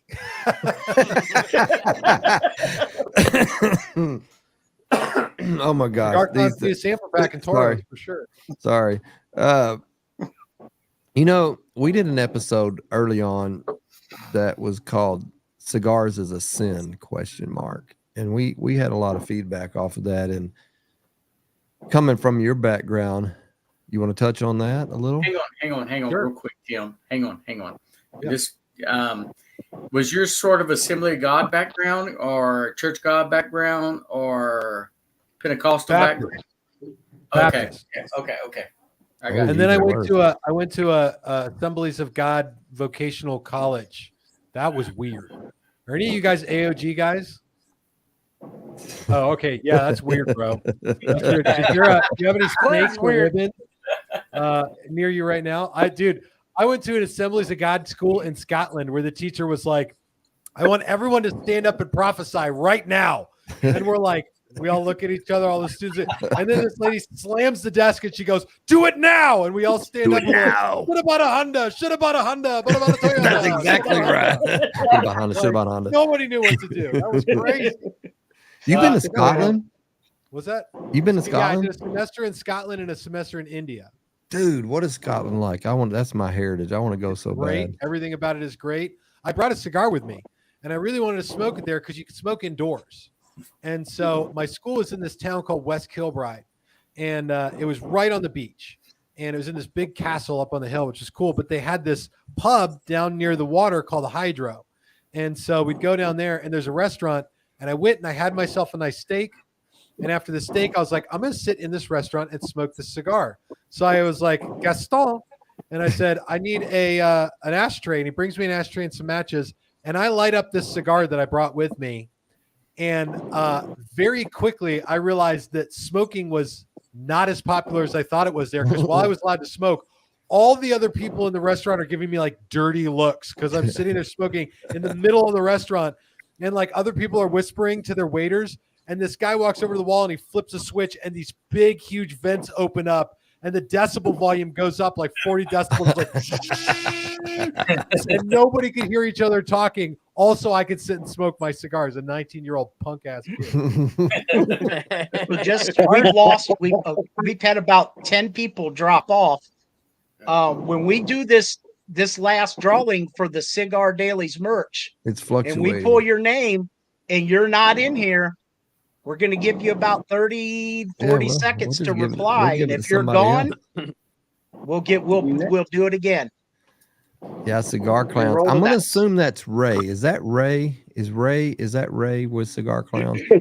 Ray, It's probably if that's Ray. Ray is he's one of the 3 owners. He's the one coming out to Arizona on Saturday, and he'll be there through Thursday. So I'm not trying to put no pressure on. I'm not trying to, but I am advocating because I'm a fanboy. All right, Tim. Just in If case I you didn't want ask this, to.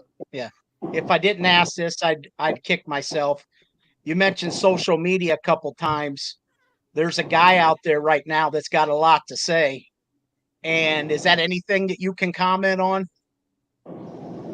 Who's the guy? Justin. Justin. Oh, He's on. Yeah. Yeah. I would never talk about anybody who's ever worked anywhere here like that. That would just No be, beans. Yeah. yeah, there'd be a lot about that would just be A, not legal, B, not cool. Yeah, I wouldn't do it. Right. That's fair to ask, but yeah. Stop down with trying to that. start fights, Maddie. They did finally calm down in the comments, though. But yeah, I would never talk about anybody who's worked here for any, if people call to Okay. verify employment, I'll tell people if a person's worked here and if they're eligible for rehire. Like, That's the simple way, right? That is so easy when nope, they're not eligible. Are you Not a dick. I just want to, they're good workers. They just didn't work out. But Start being law I enforcement respect trying that to do about I respect that about you, though, that when you and I first started talking about you coming on the show, and I had brought up that you could stream to your platform if you want, I respected the fact that you are very protective of what you have built. Absolutely. thank you. Yeah. And you are, and you've built this following, and it wouldn't matter to me what anybody said about you. You've helped so many brand new smokers. You know, you taught me so many things about how to cut a cigar to how to put a cigar out and go back to it later. You know? Sure. Well, I can Maddie, speak to my critics Maddie. online. Maddie, get your face out of the dance. Well, I I can speak to want to my point out critics on online. here. I want to point out that I started on my birthday last year in June, and I caught your show on YouTube probably in July, and that's where I had caught you and been watching you like religiously every Monday and all your shorts and everything, and took notes on what new cigar you were showing. And I remember one of the first ones was you were talking about the Filthy Hooligan, and I searched for that for like 3 months just to get it, and then I let it rest for a month, and it was like, oh, because I didn't know what a barber pole was at the time, and that's where I kind of learned. And watching you on Monday nights, and see me in the comments. And you even said one of my comments before, and you said my name. And I was like, he said my name correctly. It was like, awesome. That's rare. Yeah. Great. I can speak to critics and criticism online happily, because I got critics. I got one guy the other day called me a sellout because of a brand that I brought in.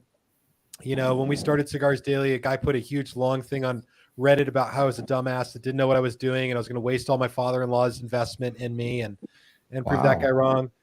Even other people I formerly worked with in the cigar industry told me that I just didn't have what it took to produce. And, I've had a lot of critics. And I think that, this is what I think. If everybody doesn't like you, there's a problem. If everybody does like you, there's a problem. Yep. But if you're a real person, there's going to be some combination of people who like you and don't like you. And typically I trust people more often who are like that. And, like you go back to Steve Saka, there's a lot of people who are critical of Steve Saka. Steve Saka's record stands for itself. When it comes to me and criticism online, I look for criticism to be one of a few things. There's either constructive criticism, which is like, hey, Tim, you're loud and obnoxious. And people are trying to be helpful, and when they say you're loud and obnoxious, like, that's just how I am. I'm always going to be that way. There's no other way for me to be. And then there's criticism that's sort of founded but not constructive, right? Like you might call me a douchebag. Well, sure, I'm a douchebag. Yes, of course.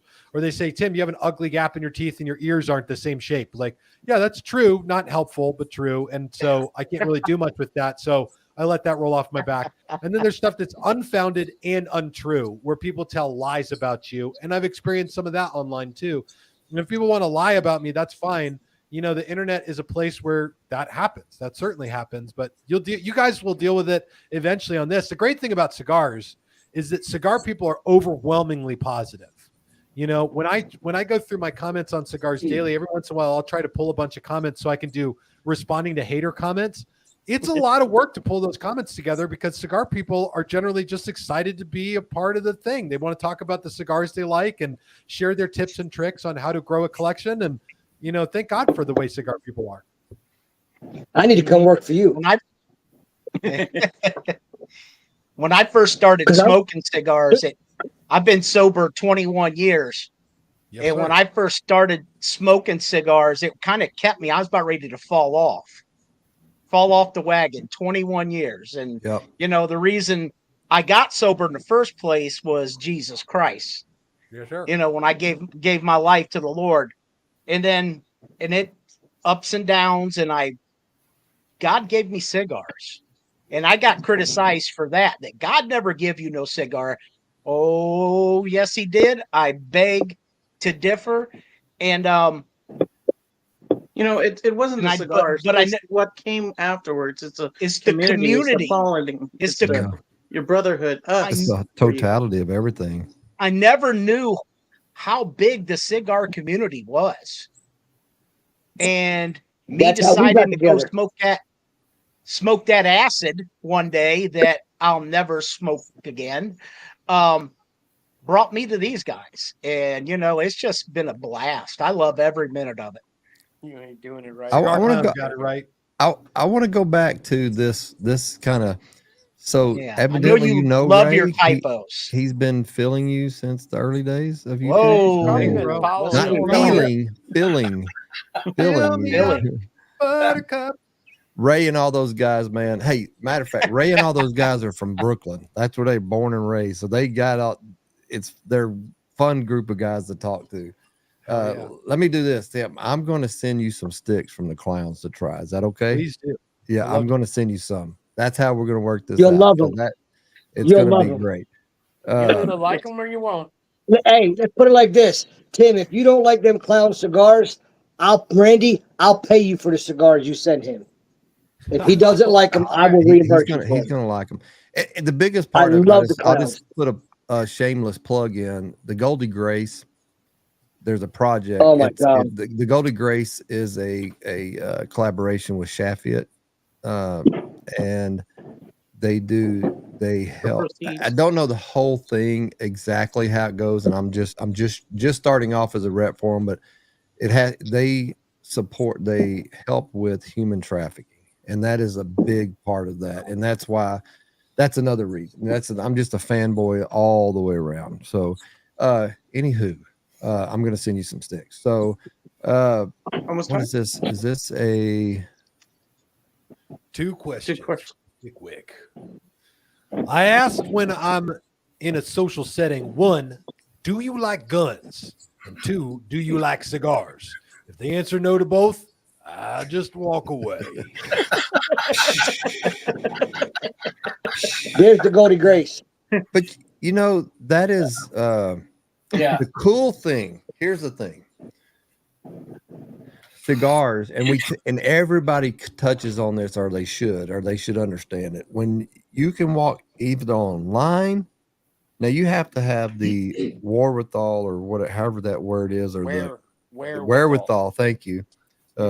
This is Blanton's. The first time I've tried it tonight, and it's very good. So I'm a little, and it's walking you like a dog. It's walking me. So, but excuse me. The cool thing about cigars is if you don't bring up politics or religion, it bonds people in ways that you would not. Like people that are not in the cigar world, that don't smoke cigars, you would never understand. It's just one of those things. If you're not into it, you just don't understand it, right? It's like cigars. Oh, yeah. When I get to Texas and meet Maddie, I'm going to bond with him. My fist. I hear you. But it's going to bond with his face. You're going to interlock with Maddie, aren't you? You can walk into a cigar if you're a introvert and you walk into a cigar bar or a cigar lounge. If there's people in there, somebody's going to talk to you. They're going to, and the cool thing is there is a level of cigar industry, or in this cigar community, where there's going to be people that might possibly judge you, or where it gets there's a point, like Glenn and we're going to meet this point where it's going to be cutthroat. But up until that, all the lower end of cigar in the community of cigar smoking, I have not come across that at all, period. Like, it's as long as you don't talk about politics or bring politics up or religion, that's with everything. But with cigars, can bond people. Let me say this in a way that nothing else can. You know, you saying that, I just, I know we got a lot of people on. I love Jesus. I do. Just saying that I love him. Just putting that out there. So here's and I've reached idle hands. So this is a weird thing. I think Randy hits this kind of well, but I don't think that necessarily like not talking religion and politics are the crux of like community builds, as long as we don't talk about these things. Because quite frankly, in my lounge, basically what we talk about is politics. Right. That's basically all, and I don't know if I should say this. No, you're fine. Do we you're wear fine. MAGA hats? Shoot away, Tim. But there is that level of camaraderie and that community, that bonding, that you don't just get mad at somebody and walk off necessarily. I haven't seen it, is what I'm saying. God, I know I'm going to get in shoot away, Tim. Right. Go ahead, man. You're good. In my lounge, we talk about politics nonstop, and it's like the unholy. We just go after it, and we love it. We also talk about religion a lot. I swear, man, when I was doing pastor work, I used to do this with my band on Sunday morning before the service started. I would always ask them a question, start the thing. One week I asked them, I said, what's the number one thing that gets in the way of your relationship with God? Boom. So they're going around, they're answering. Drummer says something, piano player says something. Another pastor walks through the auditorium, and I turned around and said, hey, Patrick, what is the biggest distraction from your relationship with God? And he's scurrying through the sanctuary, and he just stops and looks up and he goes, church. And he walks straight through it and without giving a beat. I agree. Great about that. In the cigar industry, I have heard more people give like their presentation of the gospel and their faith and why they believe what they believe, whether it be Christian or Muslim. And I've had that conversation in my lounge, and I love that I can. I've got a person that comes to lounge. I don't want to get in trouble, but this is why I'm going to get in trouble for it. Because if you say this word on the internet, you basically get canceled. There's a person that comes to my lounge now who's transgender. And I think this person is great. I have great, amazing conversations with this person who's now a weekly regular and part of what I look forward to on Fridays. And so like, and it's great. Like there's this whole mix of people that outside of a cigar lounge couldn't have the same conversation with each other. Right. Liberals and Democrats and Republicans, straight, gay, transgenders and Muslims and Christians. And we're all the only people who don't come are Mormons. Unless they come alone, because they're not. Yeah. And I digress. They ride their 10 speeds up to the front door and come in. That's right. I digress. Yeah. So I think I could just to add a little bit to it, and I know exactly what you're saying. I think it's just that leaf bonds you together. Yeah. That's that community and that thing that you have in common. So you are more able to have those conversations. And I'm not saying you don't have those conversations. I think it's just, you get to know who you should or shouldn't talk about certain things about, just because you just don't want to, just no reason. You're just there to, you're not hurt feel. I mean, I get what you're saying, Rob, but it's like, it's not about, for me, it's not about feelings. It's just, if I'm comfortable with everybody I'm talking to about certain issues, then we'll have that conversation. But I don't want somebody else to have a bad experience smoking cigars with me. I guess that's what I'm saying. And that's all. That's really that's where we differ, because I do. I want to argue. I want to get into a debate. I want to have an argument. Like, I love that. I love it. And Grumpy's right. Let's see if you can get Grumpy. We know Grumpy. Let's see if you can. The grumpy preacher. You can have adult conversations and agree to disagree. All because of cigars, man. That's pretty close. When he's that's pretty close. So while we're talking about preachers, have you ever smoked the Charles Spurgeon cigar? No, I have not. I know. I've been that cigar. Yeah, and you haven't smoked them. Josephus, that is exactly right. Yeah, you don't. I figured if anybody smoked one, you did. No, I love the Charles Spurgeon quote. You know, I will smoke a cigar to the glory of God before I go to bed tonight. Yeah, that's on the cigardudes.com. I can touch on the theology thing. It's smoking cigars. Let's get into it, dude. Let's get into it. That's an easy one. So here's the question. You guys answer this first. If somebody was going to accuse cigar smoking of being a sin, what would be the basis for that? You mean like what would be my argument, or their argument? What would be an argument for someone saying that cigar smoking is your body is the temple. Body is the temple of God. That's what they are. Anything else? Cigar smoking is incense. Is that the only one? No. Crespin, what'd you say? I was like, if my body is a temple, then every temple needs some incense, and the cigars are my incense. Oh, so the other one is that I'm going to do a just horrific job of quoting it because Bible college was like 15 years ago for me. But essentially, don't do anything that might cause another brother to stumble. Right? Yeah, exactly. Okay, that's the other one. So those are the two main theological ideas that people use. And what people want to do is there's this idea of theological concepts that can be open-handed or closed-handed. Okay, and an open-handed theological concept is something that you believe that can more or less be that way or not, and it doesn't really change anything. Okay, an example of this would be if you prescribe to the Bible. Okay, if you're a Christian, you would look at the book of Genesis, and the Genesis basically accounts God creating the world in 6 days. Well, okay, so here's a question. Did God create the world in 6 literal 24-hour periods? Did he create the world in 6 periods of time or 6 eras? Or is that really just an allegory, a story that communicates maybe the type of way God created the world? Well, I don't really care which one of those it is, but truthfully, there's a lot of good and a lot of truth in that account. Closed-handed theological ideas are ones that are, nope, this is this way. Yeah. If you call yourself a Christian, a closed-handed idea would be Jesus Christ was born of a virgin. Jesus died on a cross and rose from the dead by his own power for the forgiveness of sins of man, and following Jesus is a matter of belief and not works, right? So these are closed-handed physical things. In order for your faith to be real, those things have to be this way.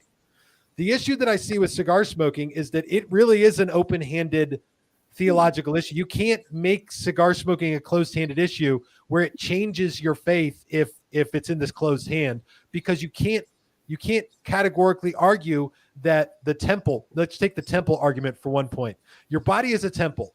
It's like, okay, to anyone arguing that to you, it's like, okay, let me ask you about your body temple. Do you treat your body as a temple and put no processed food into it and not drink out of any water bottles because they have microplastics in them? And do you avoid, going out when the pollution warning is there? And like, how far are you going to treating your body as a temple? Because typically the people who use the body as a temple argument with me are people who are typically overweight and like looking for something to pick on. And like have their own, like their body has not been a temple in one way or another, right?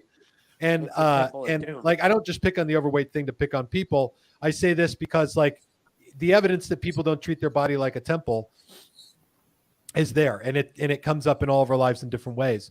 The one about cause your brother not to stumble, that's a difficult one, because when you look at cigars, it's like cause a brother not to stumble into what? Like you could argue and say that somebody who wanted to quit smoking cigarettes could be tempted to smoke cigarettes because of a cigar. I think that's a push. It's certainly not the same thing as like if somebody's tempted to drink alcohol, drinking alcohol in front of them might not be a good idea. And I've got those people in my lives. I won't drink in front of some people, but I will drink at other times, right? So that's when I use that discernment with, but I don't think you can really apply that to cigars, maybe in some instances, right? No, I think so. Yeah. I agree with that. I don't think there's a good theological base. It's a pretty weak argument. Yeah, hitting on the processed foods. I've heard Grumpy, which he said bingo. I've heard him talk about that before. That makes sense. It's like you're putting stuff in your body, you're going out into the air, you're doing things that it's some things just not even knowing. But again, going back with cigars, it's just we don't inhale them. That they're not safe. Like you can't advocate that they're safe, but they're very, like if you're going to do something, it's like the minimal risk. I believe in my studies and my research, it's probably a minimal risk. And some people are just susceptible to things that happen to them genetically or whatever. I quit dipping after 30 years because I was worried I was going to rot my mouth out. But, I go days without smoking, or I don't smoke every day during the week. I don't get to smoke because I got a day gig. I don't have a Cigars Daily something like that where I can smoke all day. Like, how many cigars do you think you smoke a day on average? Like 6 or 7 every day. Today's been a few more. I've smoked 3 during this show. Did it like damn, I'm on number 2 over the I'm fixing to light my third one during the show because I'm having a great time. Look at your Diet Cokes. Oh, they're bad. Okay, look at your regular Cokes. Look at your prescription drugs. I'm talking about just Topo Chico. I'm talking about just your blood pressure pills. How, the side effects and everything you get from all that. It is how can I say, like everything's out to kill you, but it's trying to make you better. It makes no sense. It makes 0 sense. And because, good Lord, I'm on 4 blood pressure medications. Is it making me better? No. Good Lord, Jandis. You farted in my butthole. So you know, you can't pick and choose. Okay, this is good for you. This is not good for you. Sorry. Well, yeah, you got to make the best decision you can about stuff. Yeah. You know, It's like that. I think that's your better half on here, Tim. That is my beautiful wife. Very fast. It's like the argument people make with marijuana or weed. You know, like it's a natural product. If God put it on this earth for you to consume, I don't know. I mean, if somebody wants to enlighten me, I don't believe it wasn't here. But I mean, tobacco was probably here, like marijuana was here. I'm not advocating for marijuana, but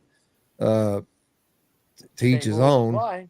But yeah, exactly. That's a big rabbit trail. It's a bunch of holes, like rabbit holes that go down. Right. But I'm just saying, you know, it is with the exception of a little bit of stuff that we've learned in the cigar industry, cigars are just natural tobacco. There's nothing added to it there's no carcinogenic. Help me. Somebody help me. Carcinogens that are, how do you say it? Yeah. Carcinogens. Carcinogen. Okay. So there, to my knowledge, there's nothing like that. My wife is. I agree with you, Allison. I agree. Have you ever read your wife's comment in a different voice? I was going to say, I want to hear him read that. Read that. How long you been married first? You got a strong marriage, right? We were married like 13 years almost. All right. As a believer, I would use discernment from the Lord, making a decision about smoking cigars. She's at home rolling her eyes, being like, I don't think that's how she sounds. I gotta say that. She got another one. No, hold on a sec. That's a good point, Allison. Marijuana is mind altering. That's my perspective on which makes it different. So now I'm going to pick on my own wife, who on Cigars Daily Live, we call her the wrench. Going back to the closed hand, open-handed thing, I'm going to keep my cigar in my open hand here. So the more things you take from this open-handed world and put them into your closed-handed thing, I think there's a danger of becoming what you call pharisaical, like a Pharisee. The Pharisees are basically bad guys in the New Testament. Yep. They're the religious guys who everything had become so closed-minded religious around it that even when Jesus shows up on the scene and does a miracle on the Sabbath, they're like, oh, we need to kill that guy. Like they get it so wrong. The more things that go into the close-handed thing, the closer you get to getting it wrong. So here we say, so Allison's first comment, I was going to say is like the key comment. Like if you have a faith that you profess, the ultimate goal is not which rules do I follow to do this right. It's how much am I trying to align my life with the conviction that I have from my faith. And if there's a conviction from that faith that you believe will cause you to glorify God more, go do that. Yeah. And like, if that means smoking cigars and hanging out with guys because it creates great, powerful community, do that. If it means not smoking cigars because you really believe that they're bad for your life, then don't do that. Right. And Allison says, accept marijuana because it's mind altering. You know, the Bible does specifically pretty implicitly say, don't be drunk. Like, don't get drunk on wine. And I think you can pretty well extrapolate that to don't get stoned off your tail. Right. But at the same time, I do see like people who drink reasonably and get tipsy. And I don't necessarily think that being tipsy is a sin. I don't think you should drive, but I think that there are people who smoke marijuana and I don't necessarily think it's a sin. There are people who are high all the time. And I think, you know what? Maybe you're exchanging some of the capacity God has given you for something lesser, and that's not good. Yeah, and that always, if they're getting high, or like, and Maddie's told his story many a times, but like with alcoholism, but getting high all the time, like you're not being a productive part of the community that you live in because you're always high, you're always drunk or whatever. But yeah, like I'm tipsy right now, I'm not drunk, and so I just want to say that I'm tipsy. Here's the other side of that. So marijuana is mind altering. Well, yeah, so is coffee. Like, so is enough tea, right? Like people use coffee like it's a drug. Coffee is a drug. I mean, people drink coffee like it's a religion. They do it every single day, but nobody on the planet calls coffee a sin. And churches serve it in every Sunday morning. Every church in America serves coffee every Sunday morning, right? Acceptable. You know what I mean? It's just, it's not looked at as and cigars and marijuana and certain things. Like, I could care less what you want to do, especially in the privacy of your own home. I think that's a whole different, thing. And like, you're not leading people in the wrong way. Cigars for me, like, I haven't been to church in a while. And and when I say a while, it's 3 months, probably 3 or better months. And I was playing for quite a while in our church band. I was in our praise group. And when I started getting deeper into this, I started looking at, I felt like if he convicts me, I'll quit everything. If I'm convicted, I will quit everything. But I've talked to him about it because there's so many, there's so many good things. We actually had a guy get saved in one of our discords one night, and it was actually a beautiful thing. Like, that to me, because God, I don't necessarily believe in signs, but God will show you. He'll talk to you in ways, whatever. And we're going down this rabbit hole, and I don't mind. But anyway, they're just, when it comes to cigars. Here's Allison. Marijuana is mind altering, and now I love me some caffeine. Right? Exactly. Yes. They're also, alcohol and coffee are really suppressants. Here's the question: how mind altering does something need to be before it's a sin? If the sin is that it's mind altering, right? Like, where's that cutoff? That's then you get into a theological debate that becomes pharisaical. It's like, I think you're right. Like, let's follow our convictions. And clearly, there's a massive swath of people who believe all kinds of different things: Christians, Muslims. A lot of Jewish people have got zero convictions about this and who are well-studied and good theological people. One of my favorite people to smoke with is the president of my college. I went to a college. It's now called Arizona Christian University. The president of my college comes in and has cigars with me about once every other week or so. And we just have the best theological debates, and I've heard him call other Christians down for the stuff they've said and done in my lounge, and I just eat it up. I love it. Yeah. Well, we're going to be needing some of that caffeine in a little bit when I'm driving to Cleveland Airport about 2:45 in the morning. Maddie, I'll pray for forgiveness when you do. Maddie's got we know Glenn Rat's got a background in Christianity. I'll just say that. And so does Maddie. Maddie used to be big in your church, used to sing and different things like that. Used to preached and sang in nursing homes for 6-7 years. Awesome. Rob was, he don't mind if I say it, but he was pretty recently saved. Rob is one of those guys. Rob has been in law enforcement for 30 some odd years. He was a Marine for 16 years. He's seen a lot of stuff, man. And, he was recently saved by one of his friend of his that was a judge, and he was recently saved. And, and I think it's a journey that you take. You have to, there are certain, I have my own opinion about it. That's like a 5-hour podcast on in and of itself. But there's just, when it comes to cigars, I feel like, just don't judge me. Have a conversation with me about it, and we'll talk. Let's talk about it. Don't just judge me about it. And it sucks because you're going to have people that you're going to make your brother fall because they see you smoking. And when Baptist church is what I go to, and it seems like they're the ones that are, in my opinion, and mostly Pharisees. How do you say that? What's that word? Yeah, and it's like, wow. Dude, I grew up going to a Baptist church, and I went to Arizona Christian University. Maddie, were you going to say something?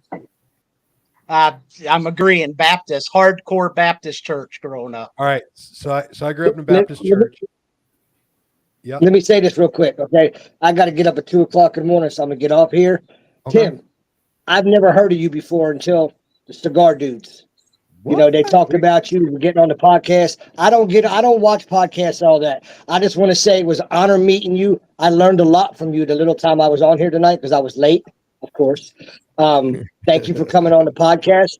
Looking forward to talking to you again. Y'all have a great night, guys. I will see y'all in the morning. All right, buddy. Yeah, I'll see you at about what? Love y'all. Hey, Tim, he's not lying. He's not lying. 3. Yeah. Is that when you're picking keebs up? or he's coming to your house. I'm going to Tim, pick he's him up. not Then we're going lying. When he asked who was on the show this Thursday, we said Tim Swanson. He said, "Who's that?" So he is honest. He is not lying. But he also asked, "We got a podcast tonight. What time it is? Yeah. What time is it? Who is it?" I will say this: what are you going to do? I'm old. Kind of, I'm 58 years old. Come on, give me a break. Yeah. So kind of Tim, feel led to say this. If there's someone in the chat that doesn't know Jesus Christ, I'm telling you right now,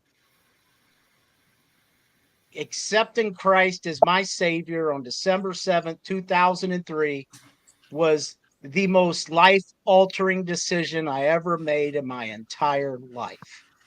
And what it led to that was my dad being saved at the age of 63.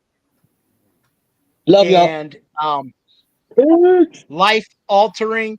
I don't care what anybody tells you about Jesus Christ. I don't care about what anybody tells you about science or whatever. And the Bible was a book just written by men. It doesn't matter. I don't care what they say. When you feel the power of Christ come over your life, there's nothing better. There's no cigar that could compare to it. I know that. And I love me some cigars. I'm trying to catch up. Go ahead, Tim. I got a good story here from this Baptist college. I had to sign a waiver every single semester at my college, agreeing to not drink alcohol, to not smoke tobacco, and to not watch rated R movies. When I was in college, I was in the choir at the school, and we went to New York to sing in Carnegie Hall. This is not two truths and a lie, right? This is actually no. This is true. Okay. We're on our way to New York to go sing it at Carnegie Hall, and we went on a dinner cruise. And on that trip we had to agree not to dance. So no drinking, no smoking, no rated R movies, and no dancing. That was my college, and it wasn't that long ago. So I signed my little petition every semester, and I would go in and say, "I'm going to agree to do this," and I would commit to it as well. On my 21st birthday, I didn't drink a beer. I didn't even have beer. I went to the store and I bought beer for my friends because I wanted to honor my commitment to not drink. Right. So for a lot of years there in college, I didn't smoke cigars. Well, then I heard a story. I heard a story that somebody on campus had gotten permission from the dean of students to get to smoke. And I was about to go on a retreat with the staff at the church where I was working. I was doing some music at the church. And I knew there was going to be whiskey, and I knew there was going to be cigars. And I had been several years without a cigar at this point. And so I went to the dean of students into her office, and I sat down, and I said, "I heard you gave someone permission to drink and smoke, and I want you to give me that permission right now." And she said, "Well, how old are you?" I said, "I'm 22. She said, "Oh, gosh. All right, fine." She said, "If I walked into a bar and I saw you there having a drink, I probably wouldn't say anything about it. But if you ever bring alcohol or tobacco on my campus, I'll kick you out of the school." And I took that as the apostolic blessing of the dean of students to go. And after that, I was at cigar lounges doing homework every week. And that was like life-changing for me. But that was very much the Baptist mindset. Don't drink, smoke, or chew, or go with girls that do. Exactly. I know a preacher in Gallion, Ohio here who I guarantee Sunday morning he's probably saying it. Oh yeah, man. Hey, I wanted to ask you real quick. Are you okay with when he comes, he can get them to you Saturday or Monday or Tuesday when he can drop you off the clown cigars himself? Yeah. You okay with that? Okay, I'll have him do that. Tuesday's usually my day off, but I'm also usually here. So Monday, I'll tell him. Monday I'm here 14 hours, so you're good. Now when you're gonna go visit Tim, you got to have an appointment. He's got an appointment. Jonas knows that. Jonas knows that. Why don't Baptists have sex standing up? Because it may lead to dancing. What's the story you told me about? Because we had Oliver from United Cigars on our show. How did you tell me he got through to you? He got through by bringing donuts. He brought donuts. Somebody came in the office and said, "There's this guy with donuts here," and I was like, "Send him right back." And that's how he got in. Yeah, Jonas and I though we had a bit more of tested. tested relationship than that. I kicked Jonas out of my shop the first time he came in. He showed up without an appointment. I was going to eat lunch. I was probably a little hangry.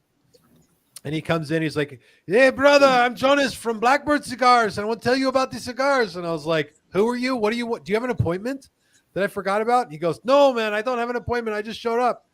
I was like, "Well, I don't talk like, dude, I'm going to lunch. I'm not talking to you if you don't have an appointment." He goes, "Oh, come on, man. We can talk." I said, "Dude, you don't make an appointment." It's like, "Is this how you do business?" He goes, "I'm not the appointment making type." And I was like, "Dude, you're disrespectful." And I think I called him a bad word. And I was like, "Dude, get the hell out of here." And I kicked him out of the shop. and then I didn't talk to him for like 3 years. And I watched Blackbird online, and it kept popping up in my news feed, and people are smoking all these Blackbird cigars, and they're very distinct. And I was like, after a few years, I'm kind of looking at what brands I'd want to work with and what brands I think show promise. And his came to the top of my list. It hit all the metrics, and people were requesting it. And I was like, shoot. So I called Jonas. I still had his phone number in my phone for whatever reason. I called him, and he picked up. He goes, "Tim, how you doing, brother?" And I was like, "Jonas, what's up, man?" And I was like, "Yo, dude, sorry for kicking you out of my shop. No grudges, nothing to hold against me. Super excited that I called. Like, great guy all around." That's awesome. I think before it gets too late, we probably ought to do this last draw. Okay. Yeah, I think you're right. Nice. Let's see here. So Anybody in there that hasn't put They cigar should have already been. it Cigar probably Daily. looks like they Now, have. Tim, how do you want to do this? When I get their address, do you want me to send it to you? Yeah. Or Yeah, send it to me. Yes? There you go. That's the answer. okay, Yep. this is your last chance. So my address It's is gonna be sorry. Yeah. I would love to win this. This would be. I'm Amen, jealous David. right now that I don't have a chance to win this. This is I would rather have the swag kit than the $50 gift certificate. Because I would get the swag kit, and then I would still go ahead and spend $50 on cigars. Well, I think the I'd swag like kit. to- I think the swag kit is like a $70 if you just went and got all the things. So yeah. Wow, I just want a hat. this is epic. I like this. Okay, then. So we'll start out with some. I almost figured out. Would you throw a Billy sticker in there? Billy What? Sticky? I don't Yeah, have any of those right now. I gotta get some more. those are awesome. Okay, here we go. You gotta put up the drop in. Or are we waiting for them to put cigars? Well, so. Oh, I got you. I know I kind of got a little premature there. So Ken was our last winner. So Ken and who Yep, was the and he first got winner? his Veronica? email. Yep, Veronica and Ken cannot win. And it still goes, Maddie, if your name pops up that you and I Glenn are send going to them- send some sticks. Yep, straight from your Okay. humidor. Negative. All right. No. If everybody's ready, here we go. Round and round she goes. Where she stops, nobody knows. It's not. Oh, there it goes. Do it, Doug.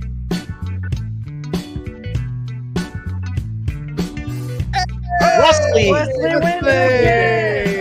Wesley in here. I just happen to have Wesley's address. He better be in here. Well, we're gonna see. Wesley, if you're still in here, let us know. Let us know. Let us know. Hey, He's here. He's here. Wesley, you just won some fantastic Cigars Daily swag from Tim H. We never did see what the H was for. What is the H Harold? for? Harold. we- Hitman. Harold. Oh, we did. Harold after my Timothy grandfather. Harold Swanson, the third, junior? No, just single. Just Timothy Harold, yeah. Okay. Tim will. My great grandfather was named Leonidas, but it's spelled like Leonidas. But they named me Leon. I mean, I don't know. That's my middle name. Anywho, Wesley just won a great prize. Dude, like Tim, if you would describe the prize, please. The prize is going to be a Cigars Daily travel humidor inside a laser cut foam insert holding a Cigars Daily branded lighter and cutter combo, along with a Cigars Daily branded thermal mug and a 4-person tabletop Cigars Daily ashtray. Dude, that I'm is so sweet. jealous. Man. That is Thank you, sweet. sir. I'm That so was- jealous of Wesley right now. I know. That was- Yes, he has your address, Wesley. I'm looking. Send it to my Instagram just in case. And he was like, everybody was putting up cancel Gary Purdue, not Gary, hashtag not Gary Purdue, because Gary was winning last time. Right here it is. I got it right there. What have we not covered? Like, I could I do this think all we- night. I think we've covered just about everything. I'm not trying to be a douche or anything. I know but, y'all got it. Y'all got I do y'all got to have to get up early. at 3 a.m. and hang out with Rob. So Yeah, we're sorry. No, dude, I spent most of the day yesterday hanging out with Rob. It's Tim, cool. I don't- enjoy Tim, that, dude. I did send you Wesley's address via All right, thank you. text. Yeah, it just came Yes. through. I don't know what else to say to you, but how much I appreciate you coming on here. You're a great dude. Like, I mean, you're just like everybody else. Like, and what I mean by that is all the people that we've had on here have just been super cool, laid back, and we, just like we're just hanging out on our back porch or something. And that's what it's all about. That's what the community's about. And Straight up. I mean, is there anything that we didn't ask you that you want to share? Or No, man, I can go on all night about all kinds of stuff. Me This is too. great. You guys got a great platform, and you got a great team here. Like, this is what's good. Like, and you guys ask good questions. There's a lot of people who do not ask good questions, and that's kind of my metric for how good these things go. And you guys are great. This is good content. I hope more people subscribe to this stuff. I appreciate that. We I don't totally want to be appreciate it. scripted. You know what I mean? That's Yeah. the one thing that we're trying not to do. Just kind of be natural and organic and try to bring it. I mean, Unscripted, 100% original craziness. and the folks watching, man, everybody that's still watching, we appreciate all you guys because y'all are what, y'all help. Y'all just, you're watching and the questions. And I wish some more people would have called in. That would have been great. Except Dirty Bag. He's kind of one of those, I'm not sure about Dirty Bag. He's kind of asking some weird questions, but we still appreciate you hanging out. All I want to say is it's been a pleasure of not only being in the comments, but being on the screen with you. Thank you, Yeah, man. sure. Has Glenn, did you pee during the comment? I mean, did you pee during the The world may never know. well, I know he I'll tell you on Discord. I'll show you on absolutely Discord. Josephus. Oh, I don't want to. You'll show us. Yeah. I'm going to Appreciate it, bed, bro. I Hey, Tim, even though we've spent the last 3 hours and 28 minutes with you on screen, anytime you want to send me a text and say, hey, Yeah, this man. is so I can have a moment where I fanboy out, Oh, gonna just, love it. Oh, good. not even That's that. so Just good. if Even next fight, we'll Yeah, celebrate. Fanboy out. We'll celebrate with you. yeah, we can. I'd love to we come can- back and join you guys for another one of these again sometime. Yeah, Oh, man. yes, Maybe we can yes. get tremendous. we can go down that Jesus rabbit hole again because I love talking You about that. Oh, yeah. You are part of the Cigar Dudes family now. So Thank you, guys. Thank you all very I'm sorry, much. bro. I'm sorry. If all you guys will hang out, we're going to sign off here. Or let's do this. Let's do Let's this. Tim, do you mind signing off for us? I would love to do that. big screen. Yeah, let's get on the big screen. Hold on just a second. What night is tonight? Is tonight Thursday? Is your next one of these next Thursday? Next Thursday. All right. Hey, everybody, I'm Tim. Thank you all so much for watching, and make sure you stay tuned for another amazing episode next Thursday. This is Tim and the whole crew for Cigar Dudes signing off. We'll see y'all next Thursday.